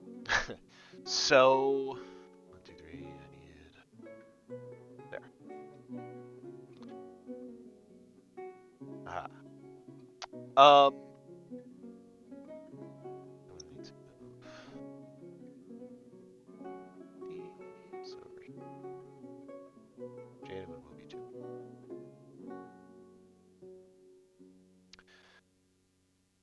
So you are outside the Temple of Joaquin. As you kind of enter in through the grand doors, which are open still, there are a few people inside the pews. They are kind of minding their own business, praying to themselves. Marcus again leads you over to the gated door that leads down to the crypt.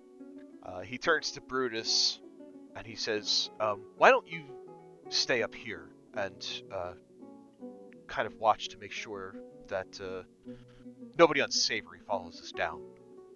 Insight check. Insight check. Well, actually, we might want unsavory people to follow us down if they're doing something unsavory. I only got a 14. So on a 14, it honestly seems like Marcus is concerned with making sure your backs are watched.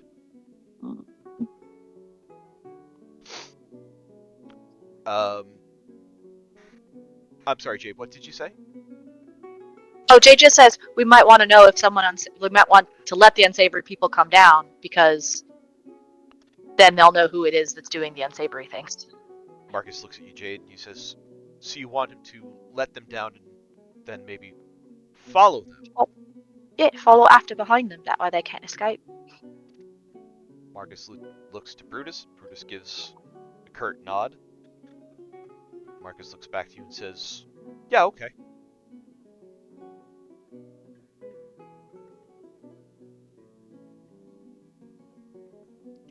I still don't think we're gonna find anything down here, but if you're really insisting.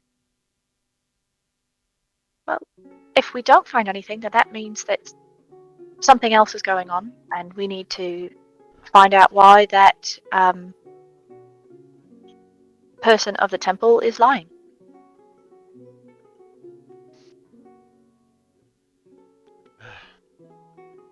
All right, He kind of chuckles a bit and says, "I'll be happy to indulge you." Good. He puts his ring to the gated door and will let you all down. And give me a moment while We have a map. we have a map change for the first time Map, in a map, while. map.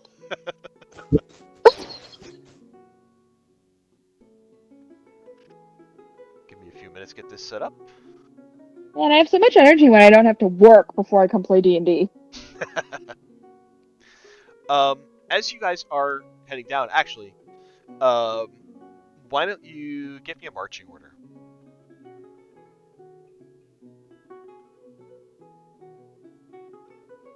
I think Marcus is probably going first. Yeah, Marcus is gonna Mhm. be up front. I Probably think, Naruto by him. yeah. I think Oh shit. Jade should be Jade- near the front since she has the sea invisibility up. yeah, I idea, think too. Jade is gonna probably be following behind Marcus, and Naruto has the ranged weapons. So, Naruto, you want to be behind me? Sure. Naruto, Jade, then. I mean, Marcus, Jade, then Naruto. Okay. Professor Ren will will go. take up the rear. Sorry. You go, I'll go in front of Ren. I am hard to kidnap. And then Yuki in between. Sounds good to me. So Marcus, Jade, Naruto, Yuki, Professor, Ren. Sounds good. Where'd Reverie go? In the middle. Okay, cool. I'm like, did we lose her already? Damn it, she got kidnapped again. No, she's just I will someone have else. switched back to Reverie by this point. Okay.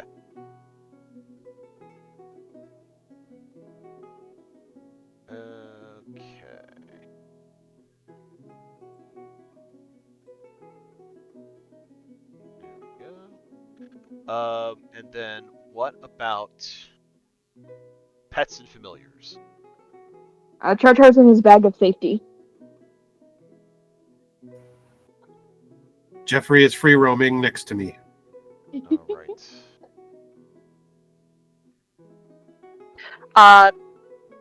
Does David still have his body? Body? Or did Yeah, that he wear should. off? Because He's got it for like a day. it's a whole day, not just 8 hours. I think Cool. so. I forget. Mara's He's on got it my until sunrise. Go ahead, Joe. I forget why David has a body. I Because- cast animate dead on a body and I gave it to Oh, David. that's Yeah, right. we put David's I head have on him an for animated 24 hours. That is right. That was the bullshit we started at the beginning of the day. I know, it's been a few weeks since it was the beginning of the day. Right? It's been a long day. I know, right? Okay, BRB peeps. I think David will probably walk by the professor. He'll probably be with the professor. Alrighty. And I'm sorry, Reverie, what was that about Mara? Mara's on my shoulder. Charcoal is in the little pouch of safety. Alright. So, Marcus opens the gate, leads the way down. There is a spiral staircase that leads you down to the crypt.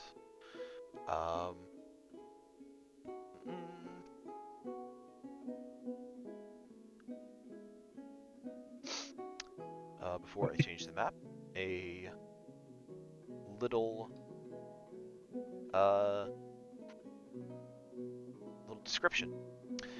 The stone staircase spirals down to the crypt below. The ceiling domes above you from 10 feet around the edge to 15 feet in the center, and is constructed from rough-hewn stone. The floor is laid with marble tile in a rose window-like pattern. Ornate mausoleum-style chambers line the walls, with some freestanding in the center. Against the northern wall to the west as you enter is a visitor's book with a few candles on top of a small, fancy desk. There's an alcove at the eastern wall with a stone altar and some chairs set out in front of it. A large, opulent wooden door, inlaid with golden patterns, is set into the western wall, and the space is lit with the flickering of candles from a few wall sconces and freestanding candelabras, eliciting a solemn, introspective mood. New map.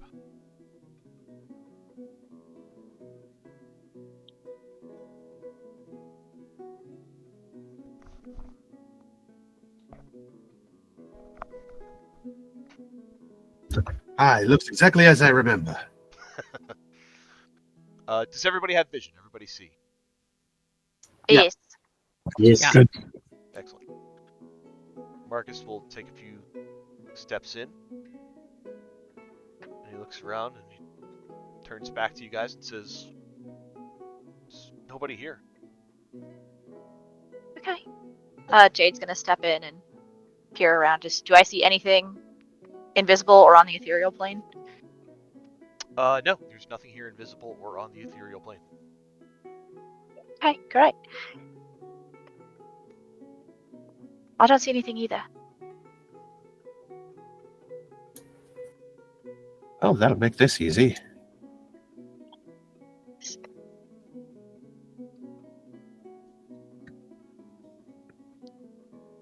Maybe we should all just spread out around the room to see if anyone comes down.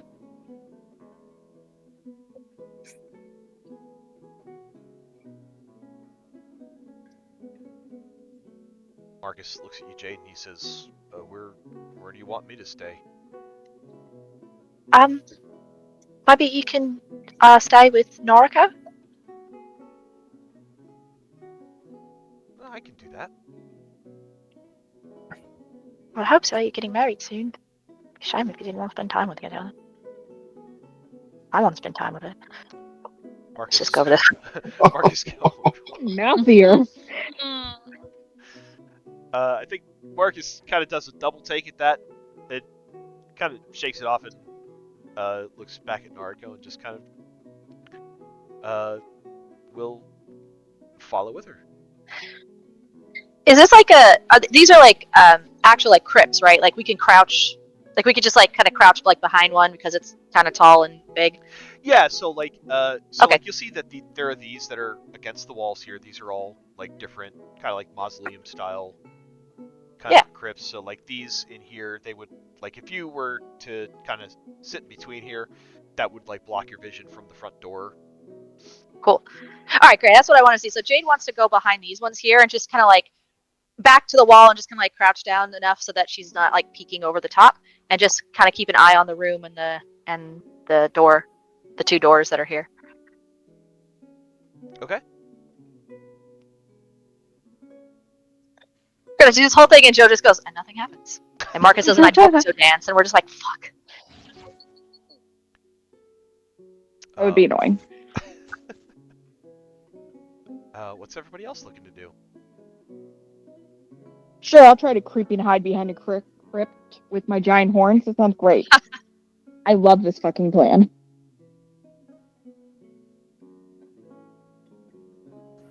Same. I think Yuki'll be back here, kind of having a vantage point of being behind this crypt, but kind of seeing the entryway and the door. Okay. Are there any sounds coming from the other side of this door? Give me a perception check. That's a good question. Why don't we think of that? As you're busy hiding. Oh, you're right. Mhm. On a 17, Professor, the door is pretty solidly sealed.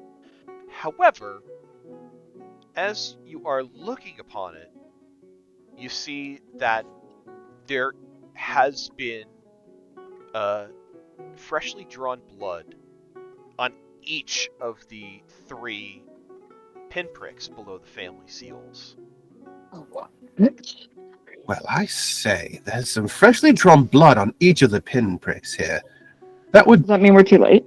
indicate someone's already inside, would it not? Only one way to find out.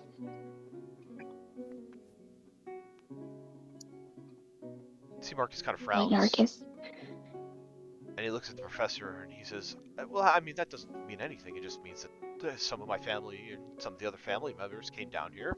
I mean, they could have happened at any point during the day. It doesn't necessarily mean that they're here now. When was the last time you've seen a drop of blood stay liquid for that long? And really, we just want to make sure they're okay. If they're in there and they're beset upon by demons or something, we want to make sure they're not harmed in any possible way, right? That'd be quite terrible. But Marcus, you could open the door and just look inside. This You don't have to go in. You could just look. is ridiculous. No harm has ever come to anyone who has come down here. We didn't say there was. Well, that's There's We just never like a look. 2 cults in town at the same time. That seems excessive. Even for this town. It also What are seems you excessive how hiding? much you are fighting us going in, Marcus. I understand respect for family. I don't think any of us here would seek to disrespect your family in any way, but by protesting and trying to dissuade us, does not look good. I'm being blamed now. Is that what this is? You're not. Not No, at Marcus, you're not being blamed. I'm blaming nobody. I'm stating a simple observation. If she was blaming you, she'd be standing on your feet right now. He is right. Only if she was a Triceratops. That can be arranged. We're all a True. little bit Triceratops on the inside. I don't think that's true. Jade just gives both of them a look. That's not helpful. This was a little funny. A little bit helpful. It's helping me. She's gonna walk up next to Marcus and she's gonna say, "No one is saying that anyone is willingly doing anything wrong, Marcus. But we know that there is Black Lotus on the streets, and we know what it can do to people. And if the cult is actually here, don't you have young family members? We saw what was happening when we went to Silas's. They might have been poisoned without knowing it. They could be addicted, and they're being forced to do something. Maybe all they were asked to do was let someone in, and they're too scared to go and tell their parents what happened." Well, that means that they would have to still be in there then. I mean... Then we should help them. What if they are, Marcus? What if there are people in there and they're being hurt right now? And maybe they're not. Maybe nothing bad is happening. All you have to do is open the door and look in. You can look in yourself. We don't have to follow you.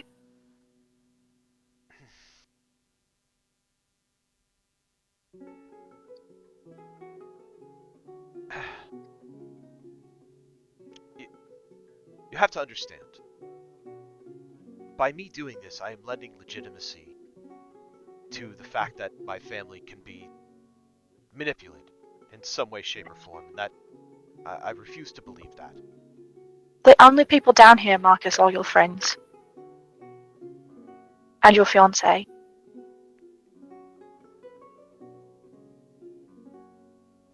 Anyone can be manipulated. Anyone can be forced to do something they don't want to do. Not everyone can save someone from that, though. You can. I think Marcus turns to Nariko, and he says, "Is that what you believe? If this were your family's crypt, do you think that your mother could be manipulated?"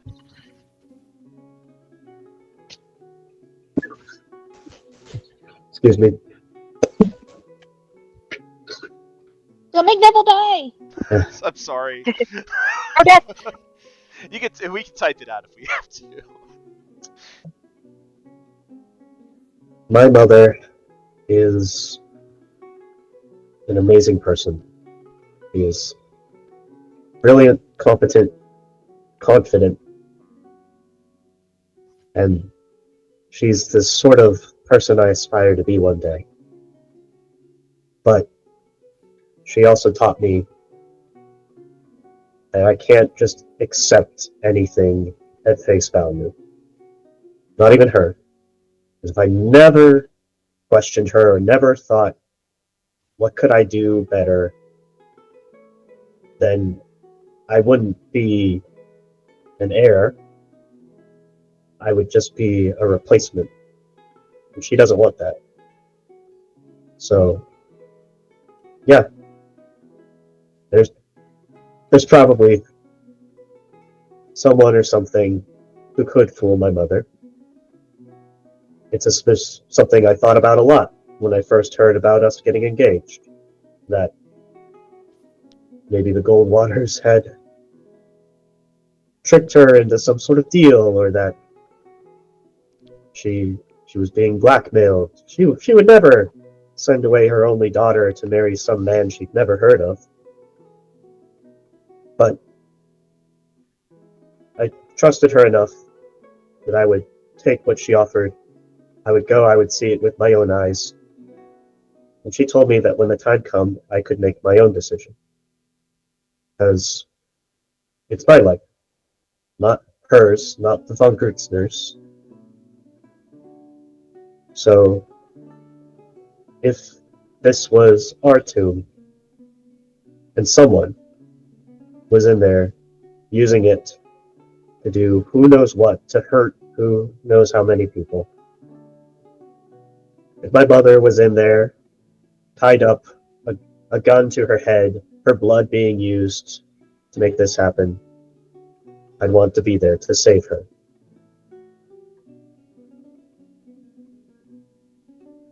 So, tell me, Marcus, what do you fear more? An unwelcome truth beyond the door?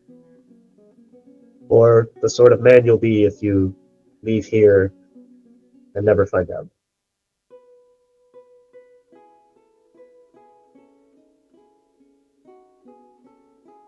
See Marcus kind of like he's clenching and releasing his hands in and out of fists, kind of watching you as you speak, Naruko, and he's digesting your words, and you can see the gears kind of turning. And then You're a little rough. swallows. He picks his head up, sets his shoulders square. He looks to the door and he begins to approach it. Yay! Peer pressure. Peer pressure. And silently he takes his thumb and he pricks it under the Goldwater seal. He will take 1 point of piercing damage in doing so.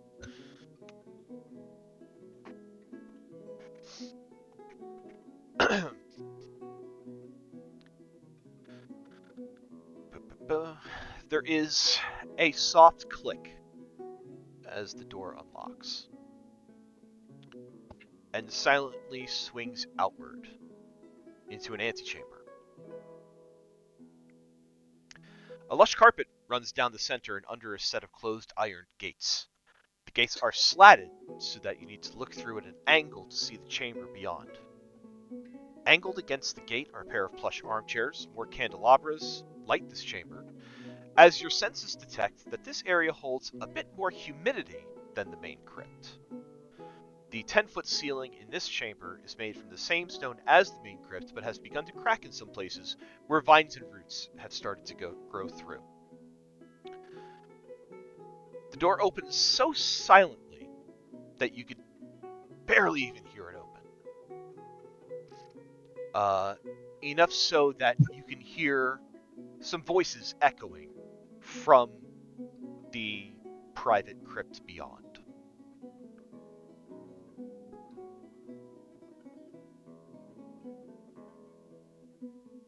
Ooh. What do you guys do? What are they saying? You can try to find out by getting a little bit closer. I've walked up this far to I'm not on the carpet, but almost here. But do I see anything invisible? You do not. Anything hidden? Okay. You do not. So, up ahead, this right here, this is like a gate, you said? Yeah, so that is like an internal gate. It's like I'm really bad at describing it, but it's kind of like, you know, like those wooden fences where there's like two posts and then there's like a post that's kind of like set behind it in the middle so that you can't see through it like straight on. You have to kind of like look at an angle to kind of see beyond it. Yeah. Kind of. It's like offset posts. Yeah. I'm really bad at describing it. Okay, it's some type of block we can't quite see. That's the point. There is something physically there that we would have to go around and get through. Yes? Right. So, Okay. so like what you see here. So like this part here is like a gate. This part here is like, well, actually, this is more like a fence that doesn't move. But in the center are two like gate doors that can open. Is it kind of like the like old, like those old gates like on elevator doors where like you open? It's like the lattice doors. Like that's what the kind of gate looks like. Hang on, I'm posting a picture now. Okay. Visual aids, yay! Yay! So No, we need those. That's a necessity. it's kind of like it's a fence like that, but it's All right, it's let's made see of, what we got. but it's made of iron. Oh, okay. Oh, yeah, Okay, yeah. gotcha. Yeah, okay. All right, So it's like slatted. All right. Yeah. so it's like solid, so we can only hear voices. We can't see the peeps. You can if you go right up to it and kind of look through it at an angle. Oh, we can be creeps. Okay. But you can hear the voices. So anyone who would like to listen in may give me a perception check to do so. I will do that. Absolutely. Yes. He's having a good Perception. Uh, Oh, come on. As you guys hear this, you kind of tell Marcus has a bit of a look of surprise on his face as you can hear like the murmuring of voices coming through. It's a 26. Somebody knows something, but it ain't me.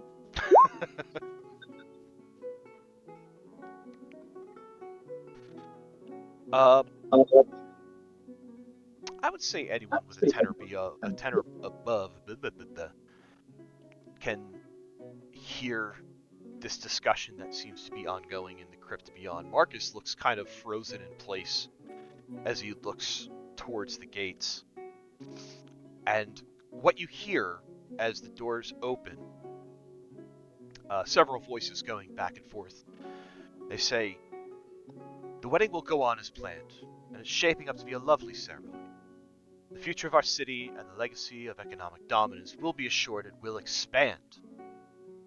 Another voice says, "But she is not of noble blood." Another voice, "Perhaps not, but their children will be, and that's all that matters." Original voice, "We may not have to wait that long. The key to completing the most powerful ritual of all, the one we thought was lost, just strolled into town. We will not make the same mistakes as our predecessors."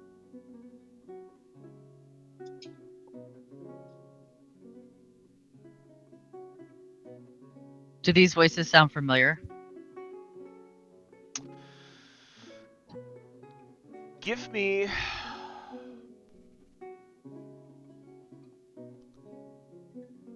Again, anyone can give me an insight check. Oh, let's go. Oh yeah. Come on, Red, know some insight. Okay, that's a 15. That's at least better. Narco's like my one intelligence-based character I didn't take keen mind for. Yuki knows nothing. Yuki recognizes nothing. We're doing insight? Sorry. Insight, Yeah. yes. Oh, fuck. 12. I am going to burn a flash of genius. Get it, girl. So,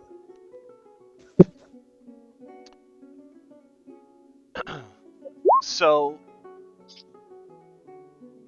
I would say those of Nice. you with 15 or above. Yep, not me. Those of you below, the voices sound modulated all to hell. Through the masks, it's kind of hard to tell. Those of you with 15 or above, they sound a little bit clearer, but you can tell that they're using some kind of magical means with which to distort the voicing. But you can tell that there are 2 males and 1 female voice. Dun, dun, dun.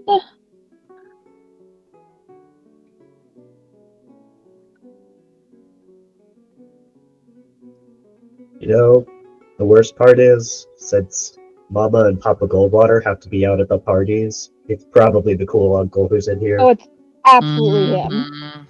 Yeah. It's a shame. We Yeah. all knew it was him. It's Oliver, right? Oh, that sucks. He's the only one who can go Absolutely missing awful. for long periods of time. The only one who knows what's going on. Unless Yeah. it's both of Marcus's parents. Also, way to hit a fucking nerve, not of noble blood, the fact that she's adopted. Dude, right? Right? Oh, Fuck, That's man. them. Hey, Also, can we like, come up is now? that even like a transitory property? Like, sure, her mother's noble, but she wasn't born a noble. She made a shit ton of money and got in that way. Like, if you're just rich enough, do you get noble blood? If so, Naruko qualifies. Fuck you. Yeah. I'll tell you what. Why don't you on that thought? Why don't you give me an Arcana check? Oh boy. Let's go. Although, Get it. if this isn't one of Marcus's family, that means that someone else did what we were gonna do and stole blood from somebody. I mean, Naruko was very close to explaining that exact plot to Marcus to say, look, if you want to know how easy it would be, like, I could have stolen your blood a lot of times here, but like, Yeah, I just pull out the syringe. Like, I have the kit ready. Like, I've got it. It's right here. Noodle. don't ask why I'm so prepared for this. This is a 25 Arcana. 25 God damn. Arcana. So, Naruko, by all means, you are a noble. However, Yeah. you are aware that there are some magical rituals, arcane rituals, that noble is more of a question of bloodline than it is of status.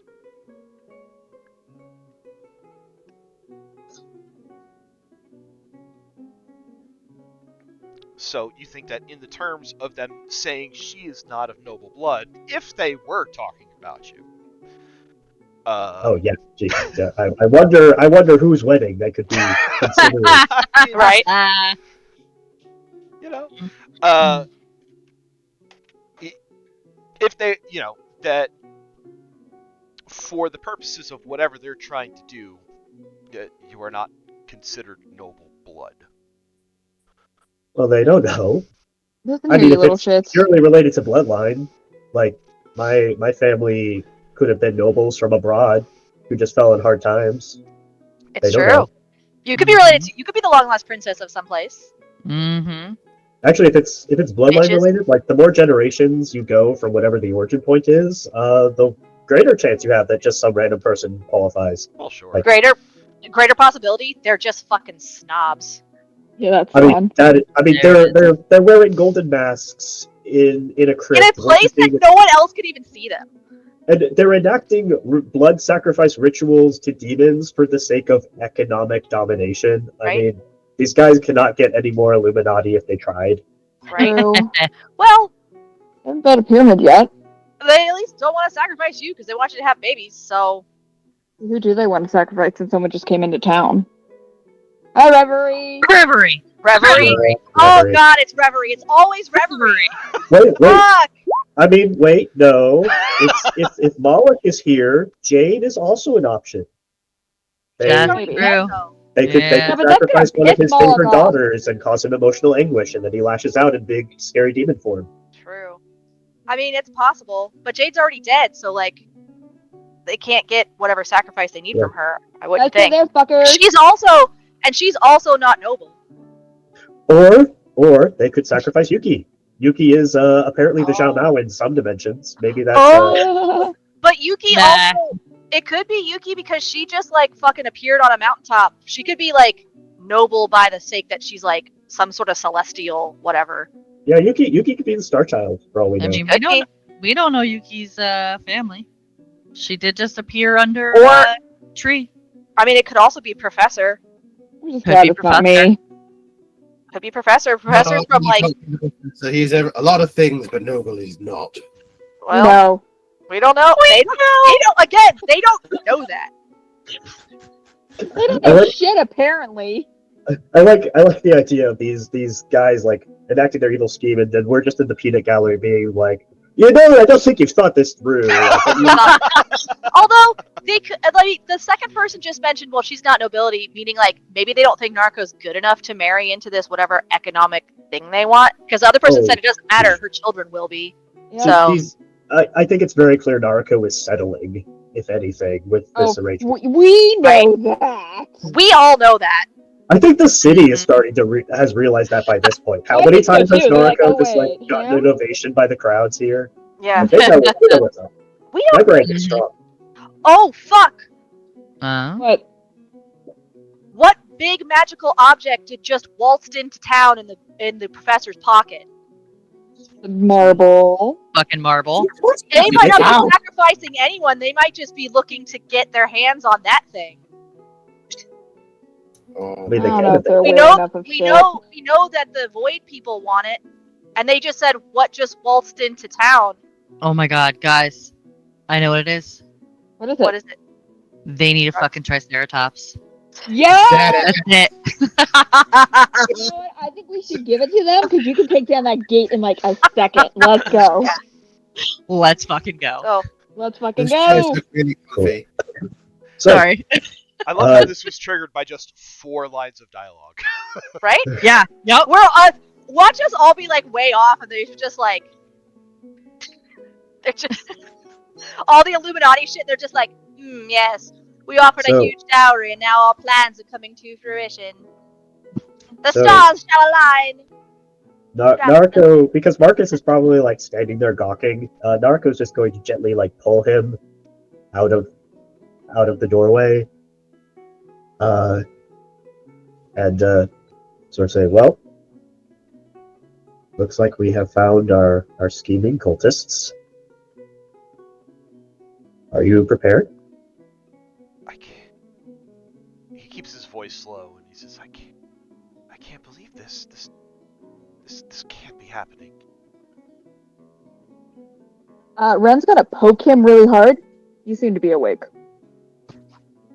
Do you recognize any of their voices, Marcus? No, they sound all muffled and mumbled. I seem to Well, know we you. gotta help find out who these people are. Professor, as you move that close and sit down, Uh-oh. I would like you to give me a stealth check, please. Oh hell. Just in a Jeffrey. Oh no. I'll re-roll it. It's better. Okay, it's much better. Like, just, oh no. Oh, that's too funny. I should probably get some stat blocks up, huh? Not like we're leaving him alone. Here we go.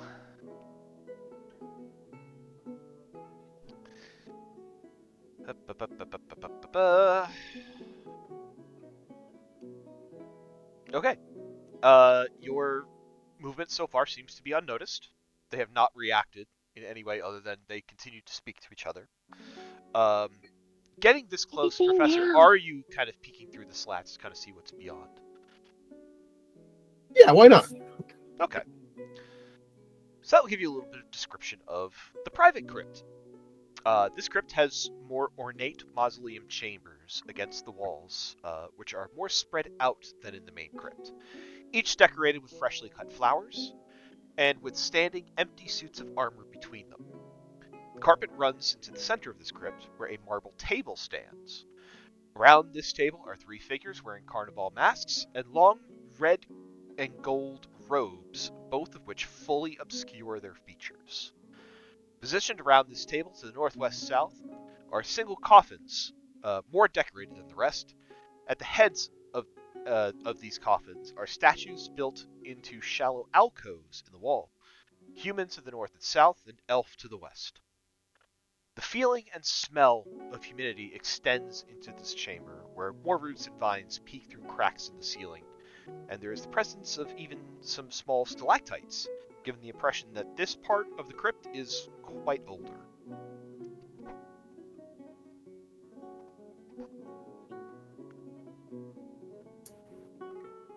So fancy.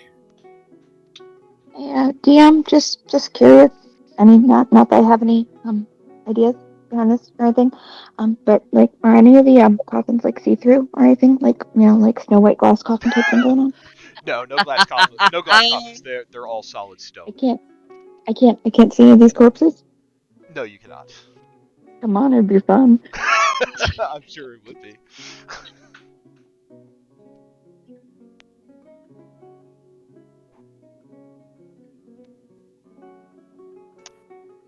Is everyone just standing around silently, like not really knowing what to do right now? Like, I want to see what else they say. I mean, there is further conversation if you want to hang around and kind of wait. I mean, we're going in there. Yeah. I just want to know more before we do. So hanging on for another minute, the conversation continues, shifts topics. One of the voices says, "How much longer do you think the Red Hoods will be useful to us?" Another voice says, "The new den leader is taking the guild in a different direction, it would seem." Another voice, I lost my place. There it is. "Yes, and in our favor. Rather than their efforts focused on our operations, they seem to be a bit less discerning these days." Original voice pops in. "Shame about the missing jeweler's apprentice, though. They were doing nice work." Another voice says, I bet they'll turn to the I bet they turned to join the Red Hoods instead."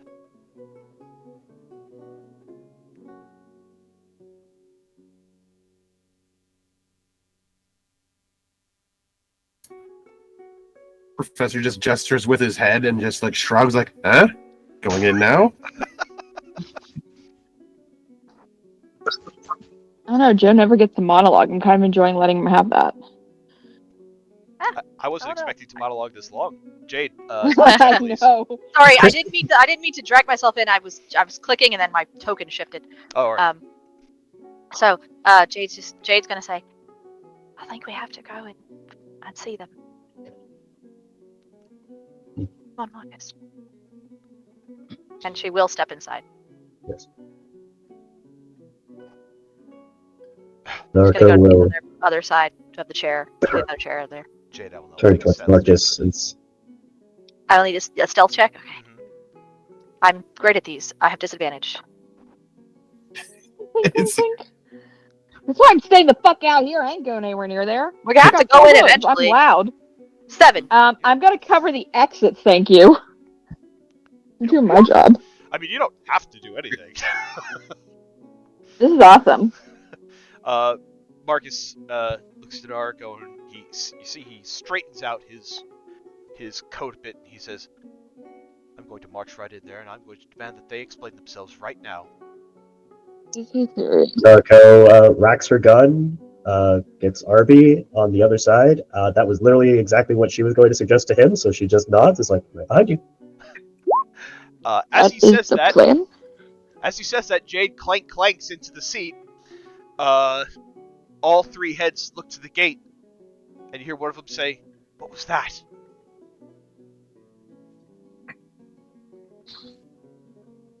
Jade just, if she could blush, she would be right now. Ain't got enough blood for that, buddy. That's our cue. Go, Marcus. Go. I can't move his token. But I would Go be outraged. go use go all take your charge. power. Be Marcus. hot for your fiance. Come on. Marcus marches Yeah, in, well, I wouldn't push her luck that much. flings open the gates, and the three immediately clock him. Marcus says, "I demand to know what the meaning of this is." They do need him a lot, don't they? With that, one of the masked figures simply says, "Lights." And you see their rings flash up for a moment with a little symbol. And They summon Captain Planet. Hell Captain yeah. Planet, he's a hero. And all at once, magical darkness fills the room. God That'd be damn it. such a problem if we didn't take all the magical darkness crystals from the fair. Let's go. Yeah! Now you know why that was there. Nope, that's not initiative. Where the fuck did initiative go? There it is. That sounds like initiative to me. Also, I'm a brat still playing my iPad. Can someone put me in the initiative? It's quite alright. Damn it! Come on. Okay, Rand's batting cleanup again. Cool. We're great at this. What you got? Oh, Usually are. it's fine. I'm versatile. I can attack or I can run around and heal as needed. So that's okay. I'm BRB. I'm gonna go hit the restroom. I'm not going anywhere for a few minutes. Dumbass. That's okay. So I'm gonna give everybody kind of a heads up on this. I'm trying a new method of running combat in Magical Darkness here, and we'll see how this pans out.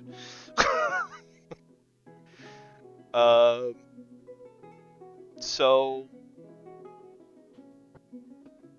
apologies if it takes me around to figure the fuck out. It's fine. That's what happens when you do new things. You gotta figure it out. It's all good, friend. Okay.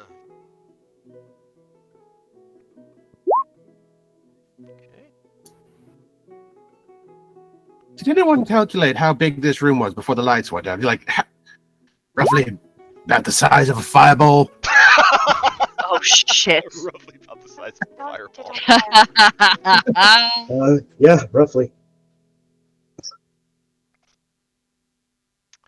Woo. That was kind of badass, though. Marcus, storm me in. I mean that as well, but like the other people just like being completely unfazed and just saying lights, and then darkness goes off. That was pretty hot. I'm not gonna lie. I like the villains more. You all know this. While I am rolling this stuff, I will take. Oh shit! What did I do?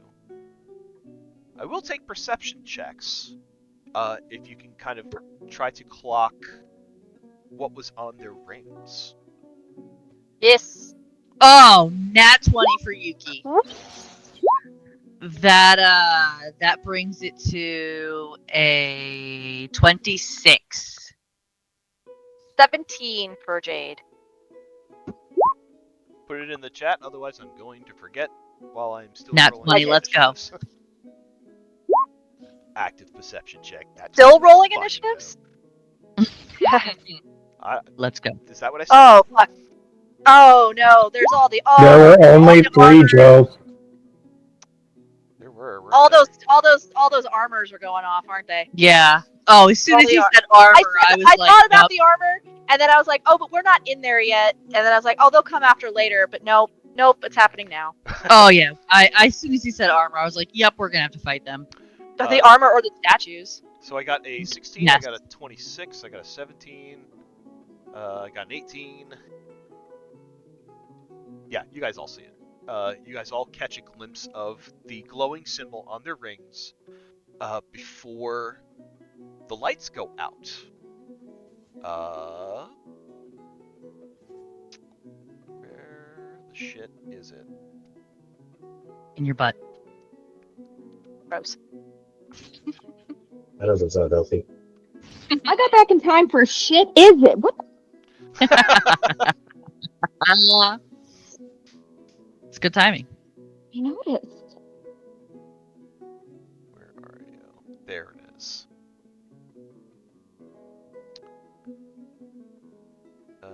Nope. That's the one that I want. Symbol looked a little bit like this, and I need Jade to give me a panic attack check. Oh, Shit. fuck. Does she have advantage now? She's got the thing going on. Oh, yeah, with advantage. I get advantage? Oh, thank you, Void. You will take 1 level of corruption though if you take the advantage. I'm taking the advantage. I need it. What do I add to this? Wisdom save basically. It's wisdom? Oh, okay, good. So, with advantage, it's going to be 22. Ah, you're good. I do take that level of corruption then.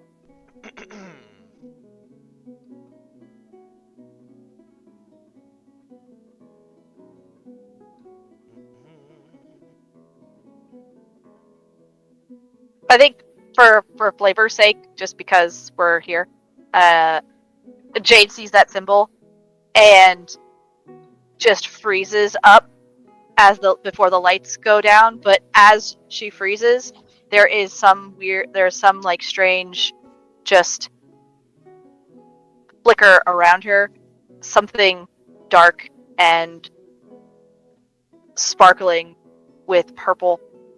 It's not like her Twilight, but similar enough to it. And her shoulders set as David, before David even gets into the room. You can see her relax.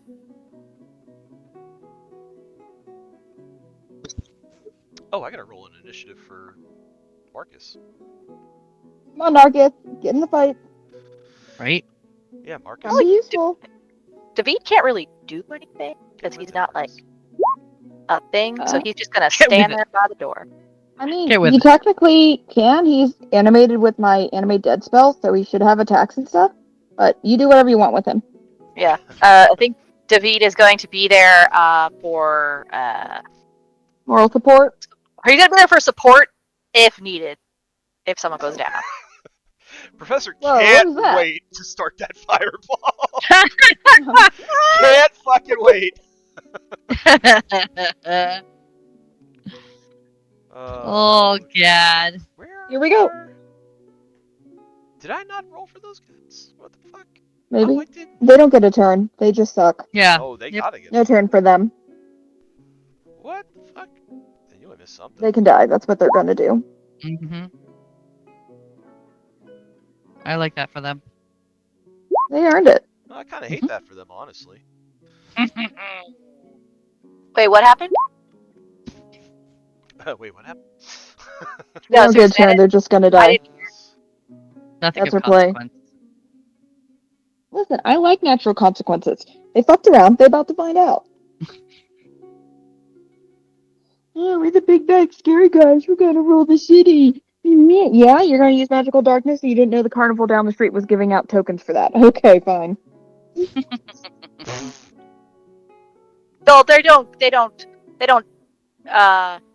lower themselves to such peasantry, Shame, we had a great time. right? Okay. I think I got everybody in.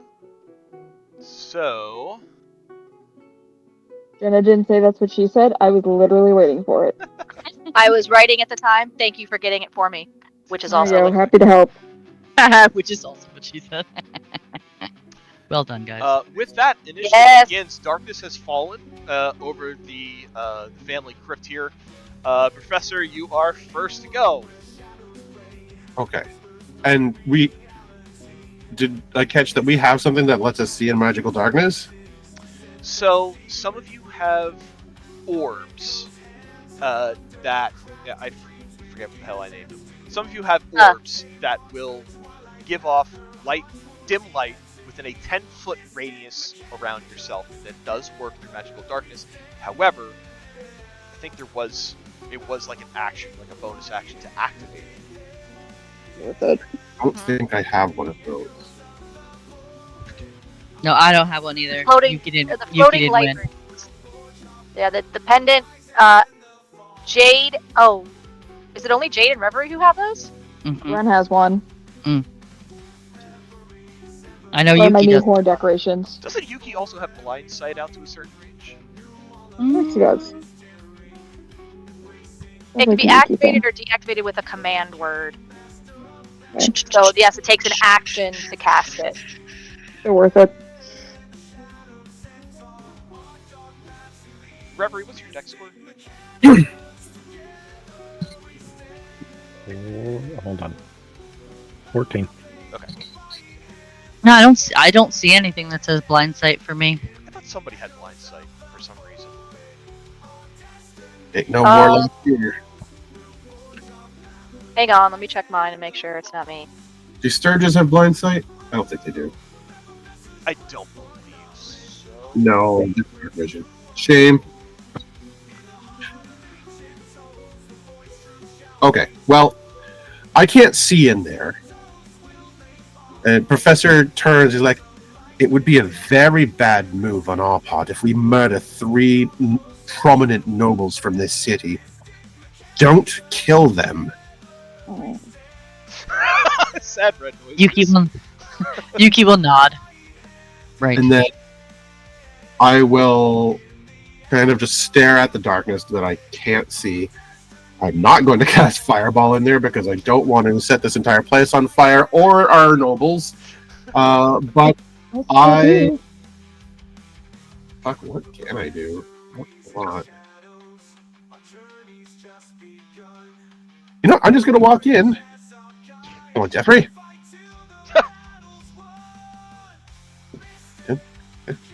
Oh, I can't actually go in there. It stops movement. Oh, it does? Oh, fuck. That's right. I didn't think about No, that. when I go, I do. No, I'm stuck in the wall, and I can kind of see behind the wall. That's okay. I'll get you. I'll get you in there. There you go. I forgot all about that. See, this is one of the things I knew about. Okay, you're learning. We all learning. It's all right. All good, friend. You're trying to go up to the left. I don't know. 20, 25, I'll tell you 30. what. All right. So this didn't work out the way I thought it was going to. So I'll do this instead. Instead of put this on the light layer, I'll just put this on the map layer, so you can see where the darkness is, Okay. and you can still be able to move around. Okay. How's that? Ooh, Looks good. cool. Oh, cool. I'm going to from here. What that? Where are you?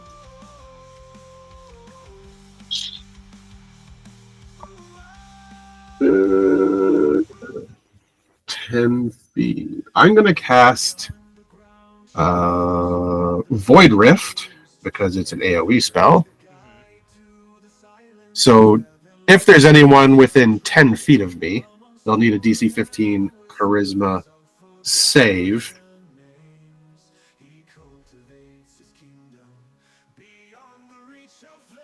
All right.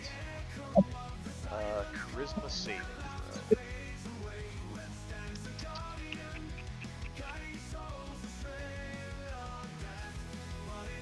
Give me charisma save.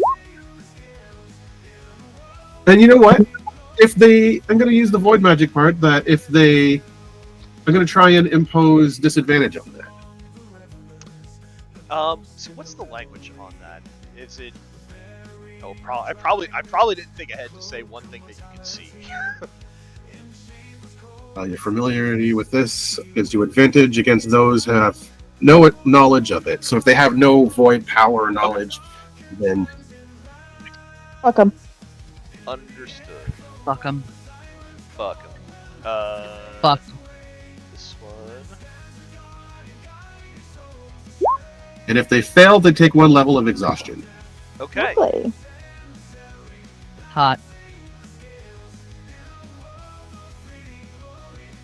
Okay.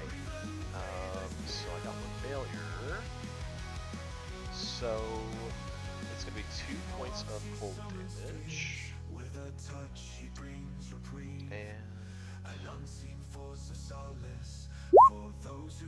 okay.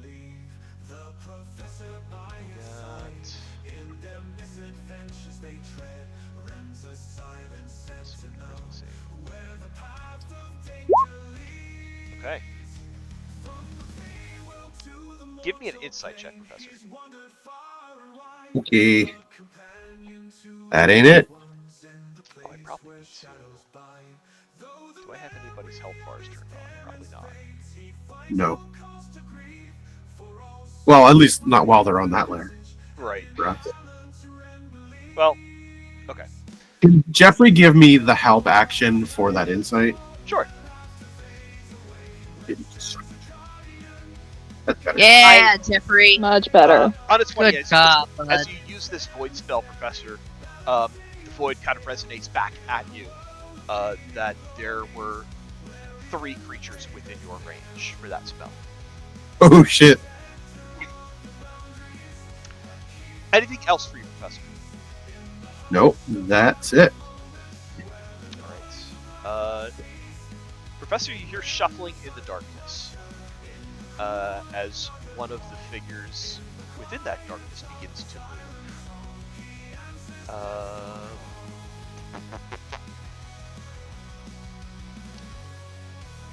Let's see. Aha, there we go.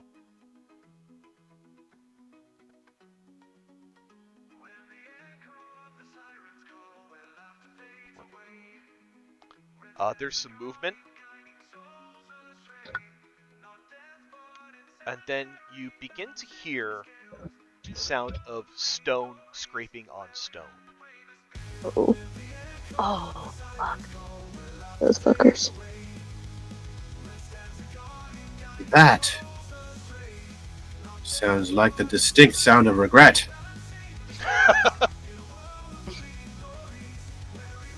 I think they're running. Either that or the crypts are opening and this is going to get a lot fuckier in here. We cannot be that lucky. Alright. So that is that. Marcus is going to go next. What can Marcus do? What's he got? Stick. Crippling disappointment. No! He's so upset. He's so upset. I think Marcus is going to run a little bit. He's going to get to, like, the edge of the darkness. And he's going to say, "No, you cannot do this! My family owns this! You are not allowed to be here!" He does realize that one of his family members at least was in there, right? Sweet summer child. Yuki will roll her eyes so hard. I'm going to tell my dad. He's... Oh! One thing I forgot about Professor is something. My dad's gonna beat up your dad. There's actually one thing that happens to Professor. I missed it as you went that far. Those of you in that antechamber. Oh, this is actually gonna change what Marcus is gonna do. Okay. I'm gonna move it back. Those of you within that antechamber, as Professor charges forward into the darkness, the twisted roots and vines above your head start to animate. Cool. Oh, that's interesting. I love that for us. It's going to make an attack of opportunity against the Professor.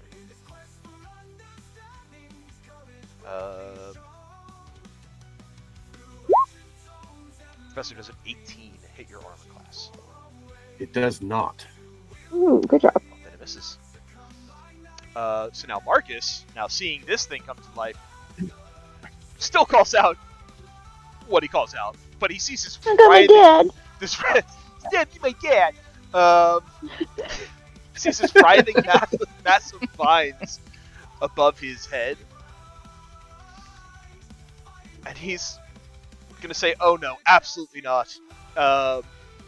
He's going to take out a rapier. He's gonna make 2 attacks against it.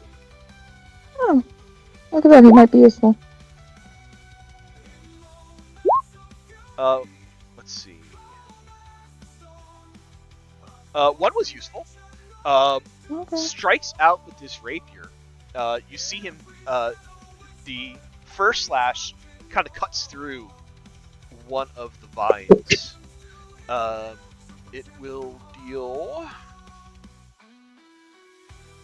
some damage that goes through. So that is a total of 7 points of piercing and 12 points of thunder as he hits with his rapier. Ooh.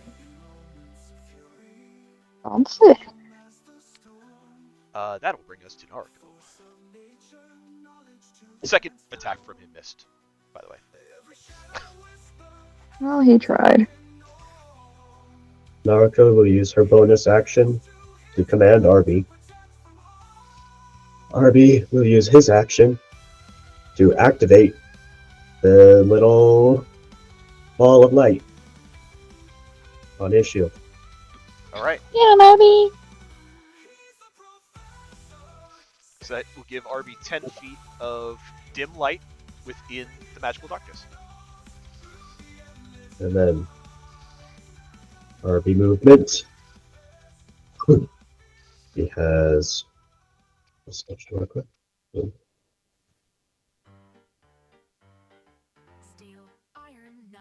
Right there, Arby. Move back 1 space. Within the dim light, you light up one of these guys. Dun, dun, dun. The fuck is that thing? Yo! New. Little octopus thing hanging from the ceiling. Oh, Yuki's gonna hate all of this. Is Marcus just like completely unaware of these things, or is this just a fun thing for tonight? Marcus, you come and hang out here all the time because you're a little bit emo and you brood. Like, did you not warn us about the octopi? You'll have to ask him later. Okay. Oh, we're gonna fucking His ask. ass later.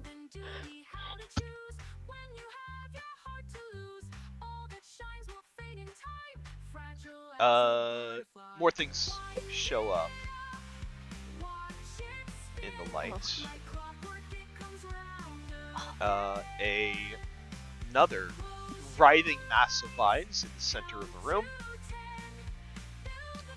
And one of these guys that's been hanging around the table. Ooh.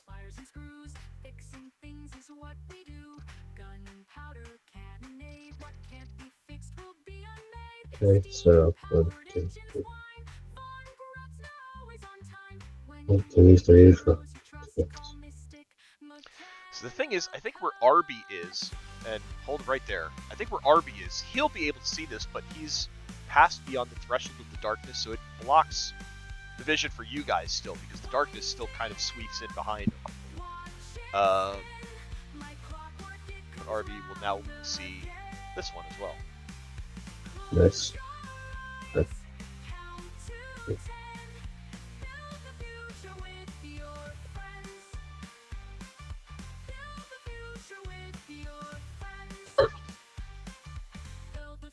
So Naruto. everything within Arby's aura you can currently see, Naruto.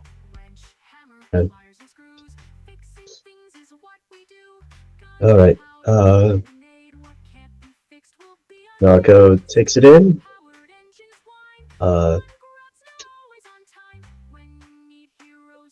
We're gonna start shooting. So anyway, I started blasting. Absolutely.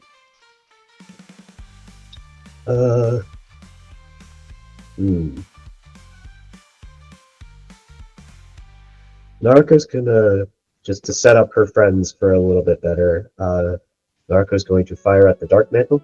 Sure.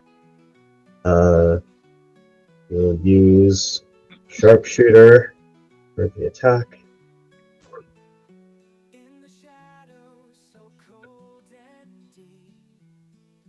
That is a 14 to hit. A 14 hits.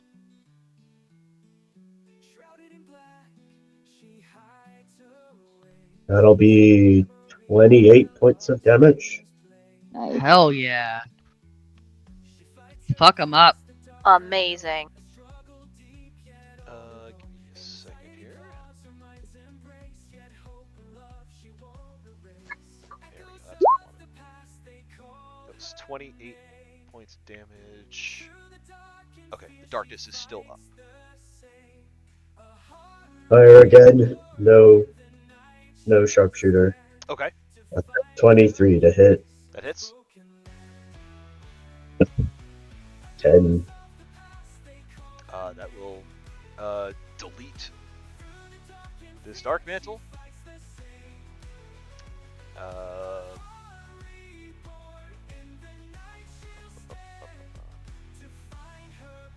X. Which will also. Not what I wanted. There we go. Will also drop the darkness within this range, Excellent. Oh. which Mm. reveals one of these suits of armor that has started to animate. Fucking These knew things it. have better things to do. Whenever there's armor, always animates. Mm-hmm. Can never just be pretty. It's always gotta try to fucking kill you. It is quite tedious. It's just rude. Straight up rude. Alright. Is there anything else for Naruto's turn?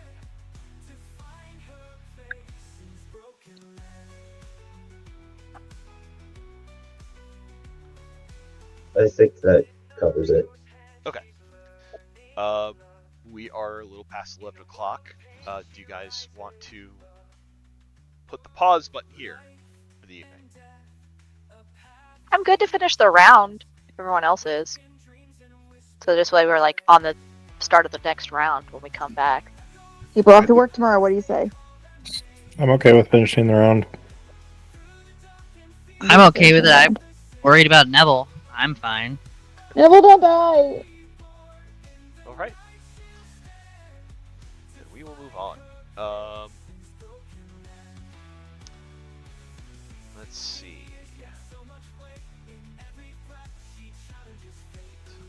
Professor, you hear some clanking in the darkness. Clank in the dark. Clank, clank. Rattle, rattle, bang, bang.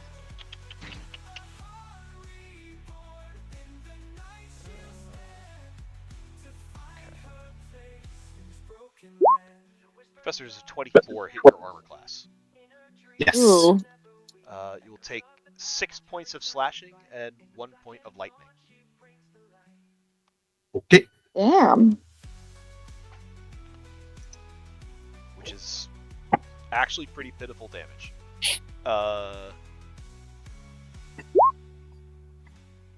The second hit coming at you is a critical hit.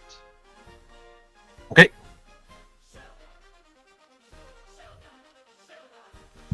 This is going to be 21 points of slashing and 12 points of lightning. Okay. Ow. Oh. Ow.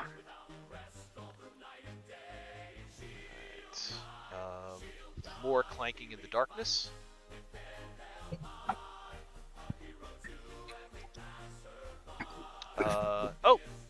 Going to approach Arby's light.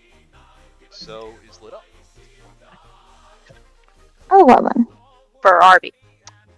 Well, for everyone No, for now, everybody. because You cast the light. yeah, because 'Cause- this bit of Oh, darkness, Arby shedding light. Yeah, Arby Right. shedding Arby shedding the light dim 10 light. feet. Yeah, Yep. and you could and this part of darkness is now gone, so you can totally see her. Awesome. It is going to make some attacks on Arby. Pulls out a great sword. First swing is a 13 to hit. Is Miss. unnecessary. Second swing with a great sword is a critical hit. God dang it. It's more necessary. Oh. Oh. No. This is going to be 16 points of slashing and 9 points of lightning.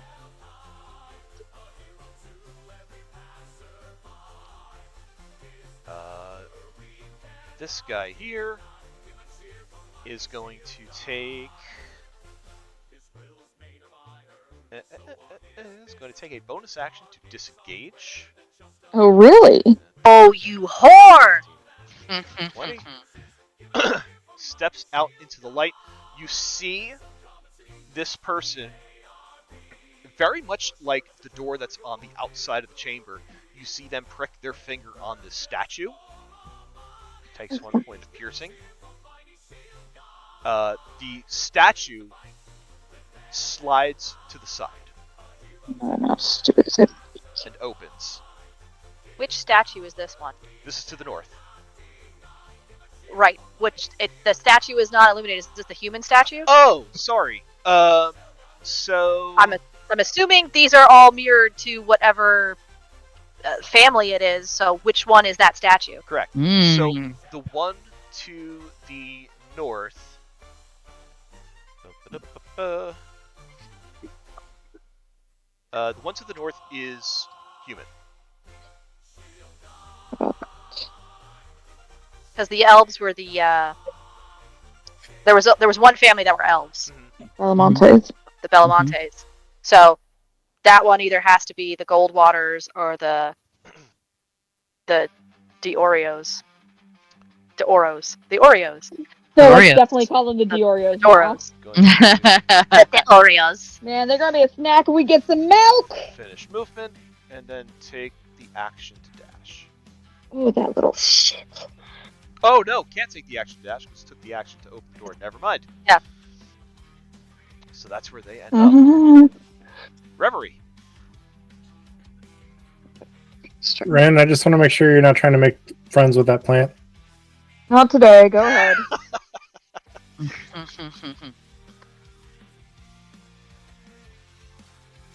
Firebolt. That was almost not 20. Oh, 11? Oh, so Oh. Fireball. 11 will miss. I'll Okay. give you my inspiration to try to re-roll that if you want. No, it's just a I cantrip. have Not a two. big deal. We You also can I have thought it was clockwork I'm sorry, I amulet. thought it was fireball. Fireball with Amulet. everybody else in the room. Oh my I'd god. really like us to not do that. I mean, we would. I'm sorry, I thought she was going after this plant one in the center. With Narco and Professor right there. And Arby. That fireball way in the back. Thank you very much. I mean, whatever. I've done worse. That is my turn. Okay. Not in this game, but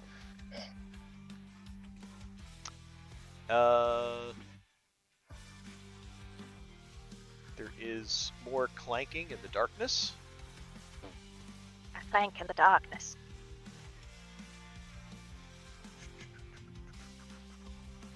WD-40 up in here or something. Jesus. for real. Professor, Oh, I it's just believe armor. a 13 will miss you. Yes. How about a 23? Shield. Does shield require you to see the attack coming at you? Reaction you take when you're hit by an attack or targeted by a magic missile spell. Alright. Shield goes up. You're protected. Fuck yeah.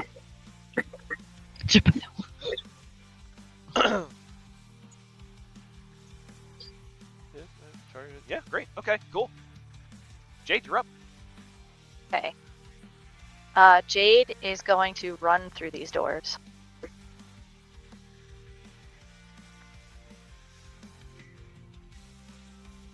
I get here.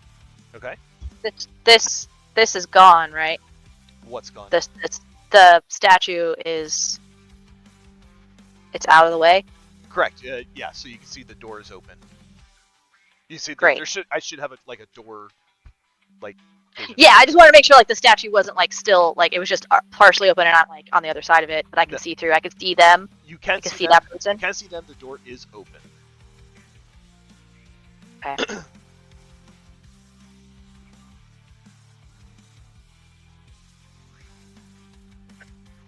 To change the thing I was going to do.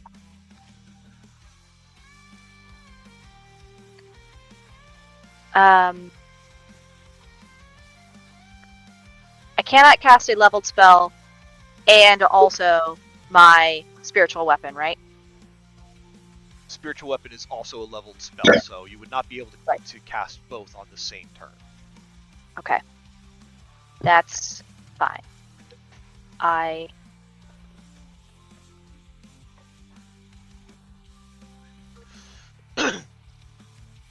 We heard stone moving before.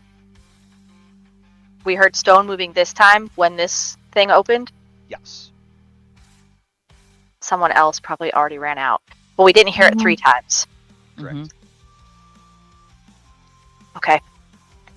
I want to make this. I saw the magical darkness go down. That thing fell. This guy's running. I don't want anyone else to try to get away. I want to cast. She's going to shout as she runs that they're not allowed to leave, and she's going to cast a Hunger of Hadar off towards where she knows that this other like statue should be. It's a 20-foot radius sphere, please. it's a bad yeah. day. Right. Ah!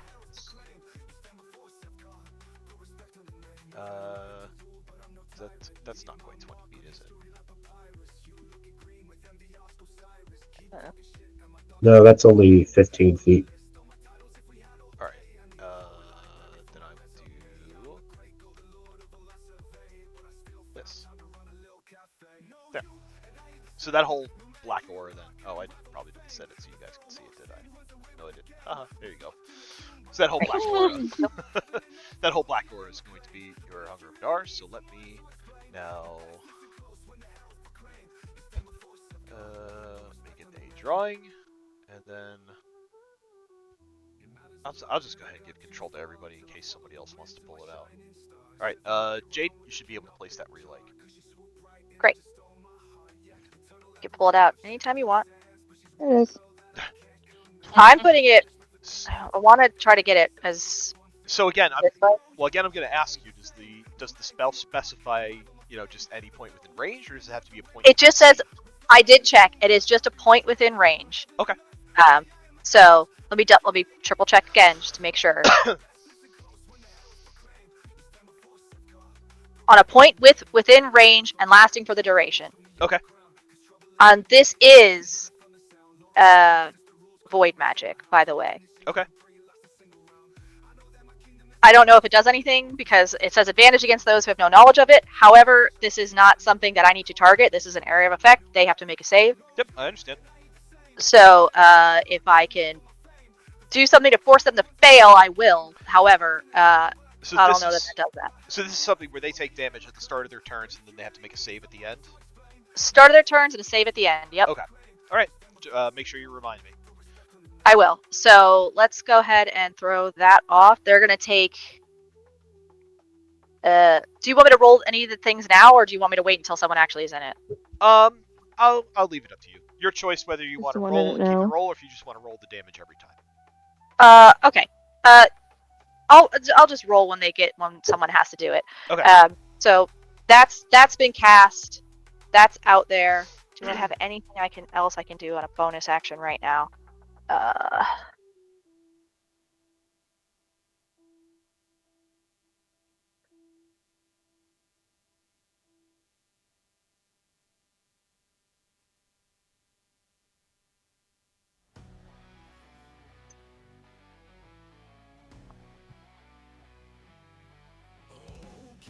Have we had a short rest Not recently. Mm-mm. for the between all this stuff we were doing from the beginning of the day to now? I don't think so. I don't think so. No short rest. Okay.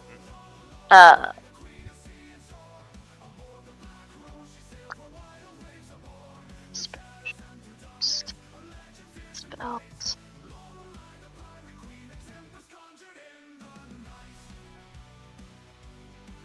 Then that is all I can do right now. Yeah, that's it. That's what I do.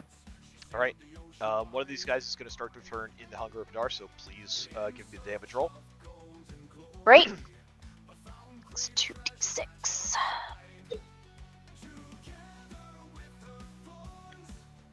Seven. So now, is this considered also difficult terrain?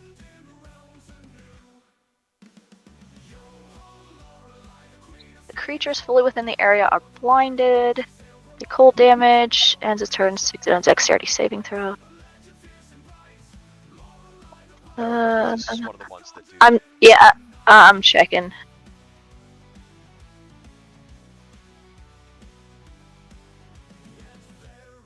Yes, it's difficult terrain. Okay. So this one is. You see this one disappear into the darkness.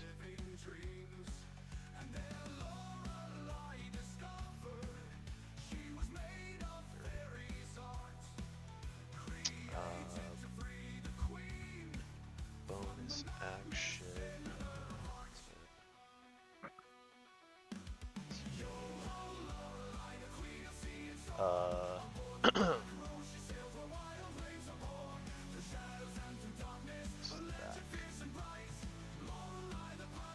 I gotta move this out real quick, sorry.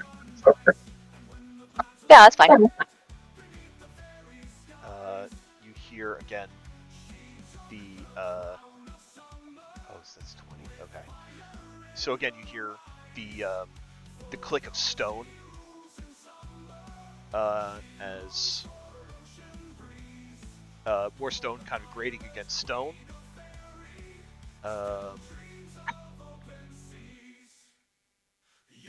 Out. Just had enough movement to get out of Damn. the spell. Well, hopefully I caught the other dark mantles in there if there's any more. All right. So that damage, do you want that to stick, or do you want to roll every time? I'll just roll every time because Okay, then give me another damage roll. For cold? Yes. Oh. Okay. 10. Okay. The cold damage does hit the vine, however, they are resistant. That's okay. It's gonna have to make the saving throw against the other stuff when it Yeah. ends its turn because it can't move. It can actually. Does it have dexterity saving throws? It doesn't have a lot of movement, but it can move. Okay, cool.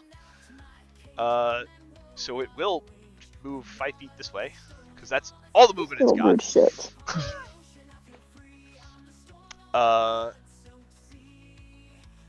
And I think it's going to prioritize Jade. Weird. So a vine is going to whip out and attempt to attack at you, Jade. Okay.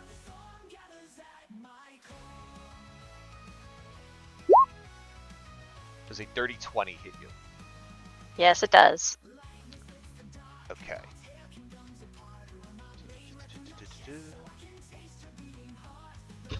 The vines wrap around you. You're going to take 12 points of bludgeoning damage. So I need a concentration on Hunger of Hadar. I'm good.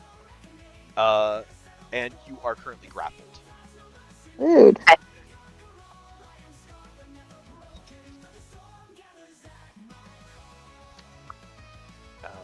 So that's it for that one. This other one is going to go.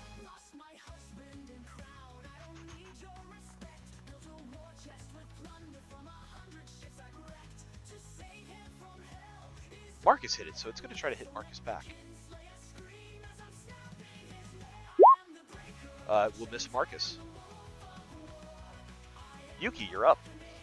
All right.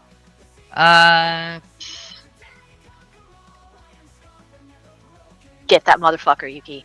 Get that motherfucker. Get him. I was gonna say, would Yuki have seen that person go?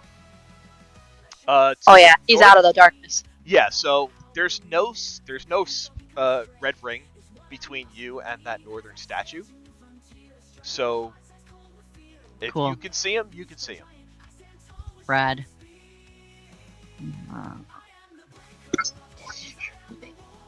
Oh, apologies. At the end of the vine's turn, it has to make a dexterity saving throw. Okay. What's your DC? Doesn't matter. Give me 16. damage.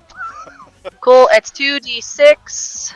It's gonna be 7 points. It's gonna take 7 points of acid damage, Okay. and if it failed, it takes a level of exhaustion. I don't know what that means for this thing.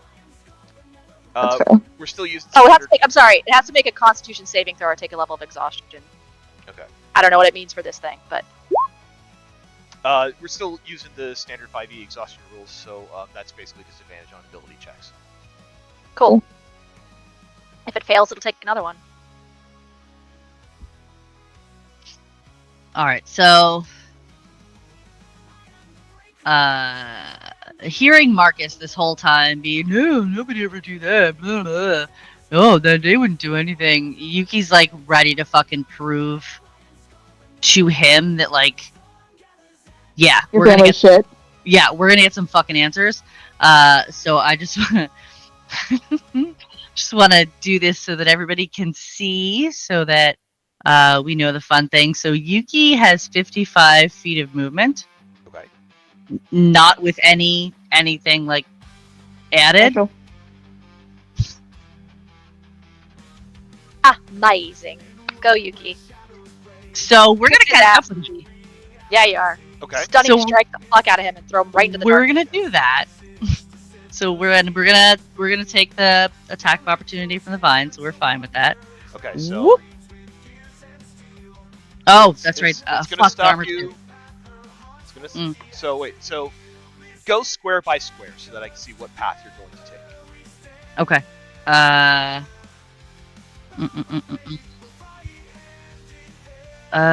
Let's see. Yeah. You have to start at your token. So starting me. Alright, that's me. I'm Okay. messing with stuff.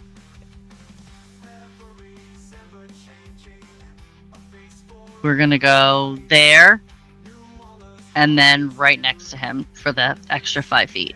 Okay, so the first thing you're going to do is you're going to stop here then for the moment. Okay. Because the vines that you were just under are going to get an opportunity attack on you. Yeah. That's cool. Does a 24 hit your armor class?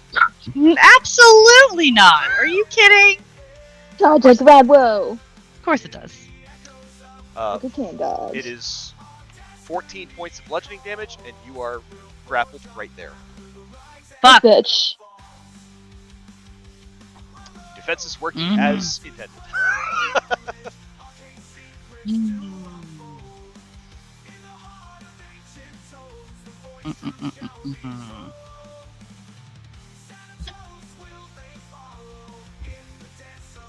Okay, question.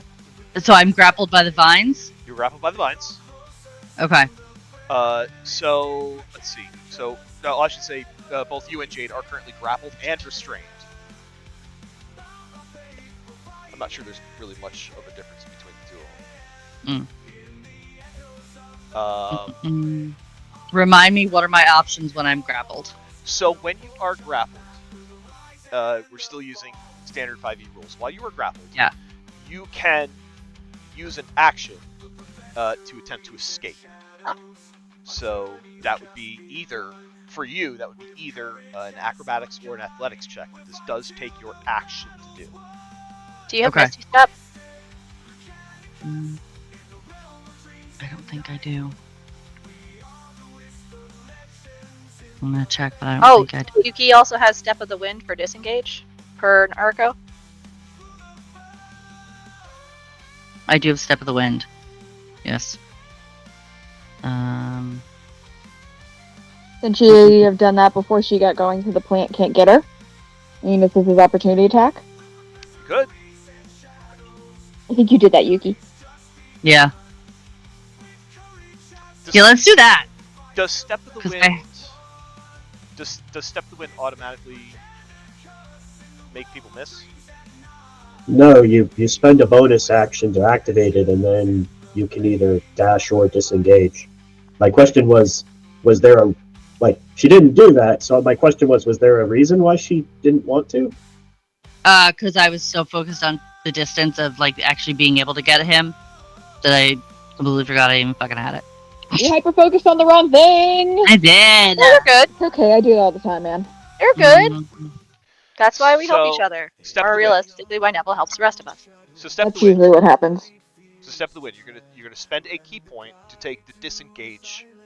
To take disengage as a bonus action. Then. Yeah. Take your 14 hit points back then, Okay. and you may continue with your movement. March. Okay. Boop, boop, boop, boop, boop, boop, boop. So, That armor try to hit me? Well, it can't. You took the disengage. Disengage means it can't It even worked for your swing. turn, not just for one guy. Oh, okay. I thought I was Yep. like, Keep running. Right. So you got 50 feet. You're at 50 feet right now. mm-hmm. Is that where you want to end? For now. For now, yes. Okay. You still have your action available to you. Yeah, I do. Want to use action dash? Huh? Want to use action dash? Where is he? Why? He's right next to me. Oh, never mind. Okay, never mind. Knock his ass out. Yeah. Okay, so I did that. She also has Key for she that. also has stupid movement with your cat's grace or Yeah. something. Oh, Absolutely. yeah. Absolutely. It's Yeah. stupid. Yeah. I can double my speed with feline agility if I want to. But Love that he's right game. next to me, so I caught the goal was to catch him and stop him. I've caught him, and now we are going to try to stop him. Or her. I guess I shouldn't be sexist like that. on. All right. Here, I'll so go over. we're going to. Is that? Or it doesn't say that it is. So I would like to. Yeah. All right, we're gonna. Oh wait.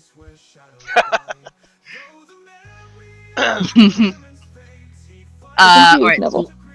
Right. We are going to do some skibbity baps. All right. Oh, and fuck you, digital dice. We're gonna roll. There you go, get him. I almost did digital. Fuck. All right, so that is a 19 plus 9. That is. I like that. Okay. And we're gonna do. My D8 is here. No, that's not it. This is my D8. That is 5 plus 6, so that's 13 points of damage, non-lethal. Okay. 13 points of damage. This person is going to use a reaction to uncanny dodge and halve that damage. Well, fuck. Okay. And then kick. Since I did hit them, I would like to stunning strike. Okay. What's the DC? 14. What kind of save is it? Sorry, con. Dirty 20. Bitch. Fuck them. That's fine. I still have another attack. That's the wrong dice. Okay. That's not great. Oh, never mind. I get 9 on that. Okay, so that's 11, 9, dirty 20. That hits. Hope so. Also not great. That's 8 points of damage. Okay. It's more than it's more damage than he had a second ago. So Yeah. Absolutely. go you. You're doing good. I would also like to wait. Target doesn't say that I can only do it one. Can I? No, you can just it's the stunning strikes you can throw on with every attack if you wanted to. I thought. Okay. Just make Cool. sure you spend Get a it. key point each time. Yep. Oh yeah, I'm checking him off. So I'd like to try to stunning strike him again. 16. Bitch. God, 2 points. You'll get him next time, Yuki. Yeah. I think that's all I can do, guys. He literally you did cannot great. outrun you. Yeah, that's true. You have too much movement. Unless he has some fuckery up his sleeve. But, like, you got him. Jade, I need cold damage. What do you do? 8.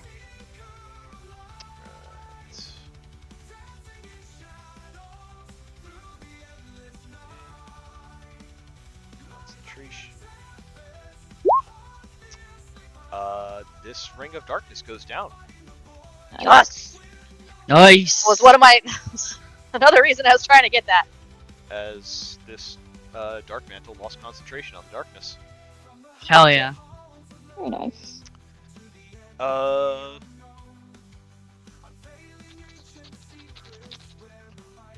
we're still prioritizing whoever's closest to the door, which is currently... Well, Yuki's in there now. 20. Yep, they can get there. So that's 10,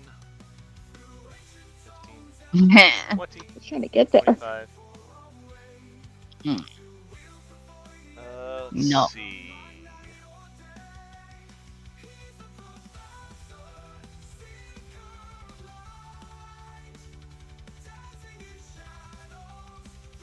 Oh, okay.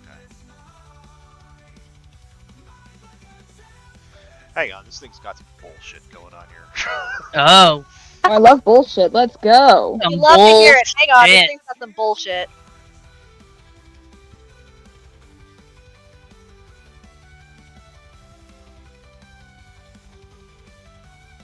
Interesting. Okay. It is going to try to crush your Widowhead. That's not Very nice. nice. I got a cute little head. 19 to hit. You do. Yeah, that'll hit. It's going to be 9 points of bludgeoning. What a Okay. bitch. And it is currently attached to you, Yuki. Oh no. Stay That's the alive. weirdest hat ever.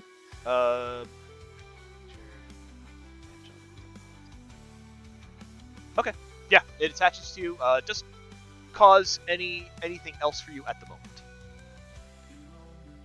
Hate that But it at is the just- Me moment. too. But okay. It kind of slithers on top of you and is trying to position itself on top of your head. Ew. Yuki is You don't want an nodding. octopus squatting on your brain. No, it's trying to eat my brain with its weird mouth. This is your brain on octopus. Actually, let me do this Mhm. so that I know who's grappling in here. Great. Wait, no, make that go away. There we go. Okay. That's it for that guy. Jade, I need more cold damage. Get him. Come on, Jade. Get him. 9? Dine. 9! 9! 9! Our little echolalia creatures. That darkness stays up. Mm-hmm. Can I go? Can I go? Can I go? Can I go? Can I go? Not yet. It's still gonna move. Okay. Okay. Ren's ready to wreck shit. 10.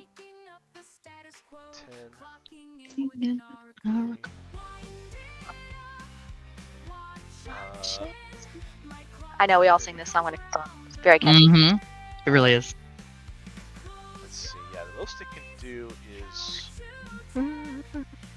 Oh no, it uses his movement to get out of the spell. And is going to. There is going to be an attack on Professor. Rude. Professor, 24 to hit you. Shield. Oh, you still have Yeah. shield active. Okay, cool. Still the first round, man. Yeah, Yeah. Hell yeah. like holy. Yeah, Yeah, it does. It's a lot. Red, you may go now. Yay, run, go! Get him, get him, get him, Get him, get him, get him! get him, get him, get him. Can I touch the vine?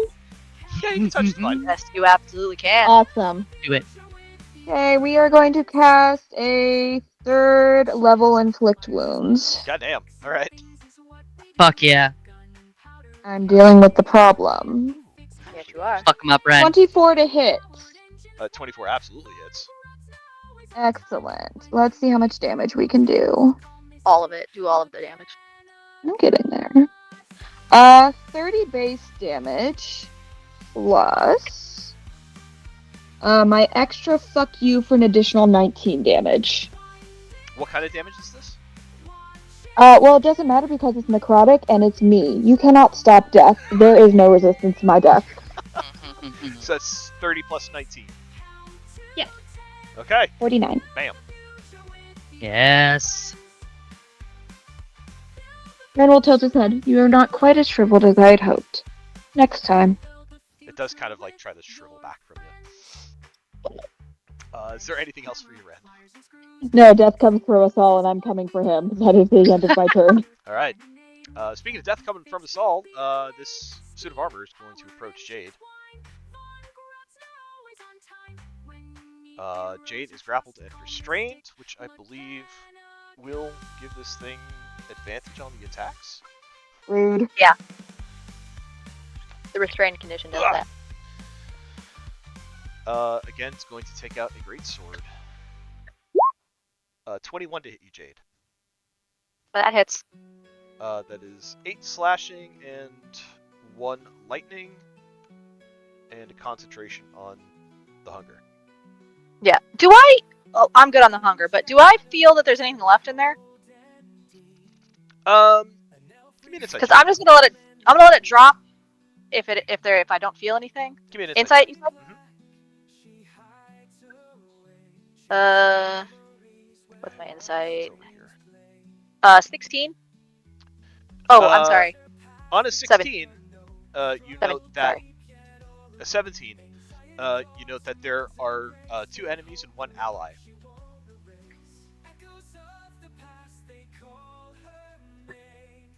Cool. Are they the 2 enemies that I can see? Yes. Then I'm just gonna let it drop. You're gonna let it drop? Yeah. Okay. Good. Because then I don't want my darkness to be the reason we can't get through stuff. Oh, that means that you would also, now that the darkness is gone, you can see that guy. Mm-hmm. Uh, I was only doing that to keep certain people out, and now I don't feel them anymore. So second attack on you, Jade. Yeah. It's another 21. that hits. That is 5 slashing and 1 lightning. Okay. Let's see.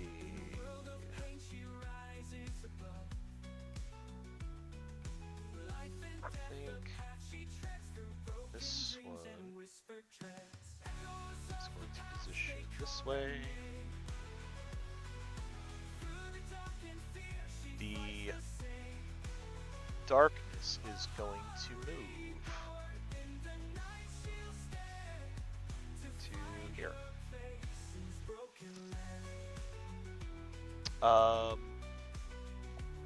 Doesn't matter much though for Narco. She can still see everything that is within RB's light. But there is an attack coming towards Narco. Gonna miss on a 14 though. Hell yeah. Wonderful. That brings us to the end of round 1. That was a great round. That was a good round, man. Oh god. Fuck Sorry. every single person that is not us in this room. Seriously. Yeah. Sorry to keep you guys so late, but thanks for hanging in. All right. Also, possibly Oh, Marcus. but this are you kidding? We've been trying to get into this tomb since we found out there was here, and now we know, and Seriously. Marcus is mad about it. Yep. Took us 9 years to convince Narcus to open the goddamn door, so Narcus is so We were not fucking leaving. useless. we were not mean- leaving. I get it. It's not like he's not helping us, but like I get it. I get it. Doesn't mean it's annoying. Not annoying. Ridiculous. Appreciate you guys while you let me stumble through how to manage that freaking fight. It's all good. Good. No stumbling at all. You're good, friend. I I am. love going you to run, all. though. Love you Night, guys. Night. I'm going to. Good night. Good night. Good night. night. Good night. Love you. Have a good night, everybody. Me 3 also. Good night. Okay, good night. Have a good night. Yeah, I knew this round was gonna like take an hour. It's Yeah. a good time though. Because we started. We Yeah, didn't start the fight until like late Yeah. Yeah. because we spent a lot of time with Silas. Well, we had to get it straightened out, and then we had to go pick on the drug users. I mean, help them. You're very helpful. I'm voting for Jade for Hunger of Hadar, and I'm gonna take off too. You guys have a great night. Good night, honey. Bye, peeps. Okay, now it's just us. That was awesome.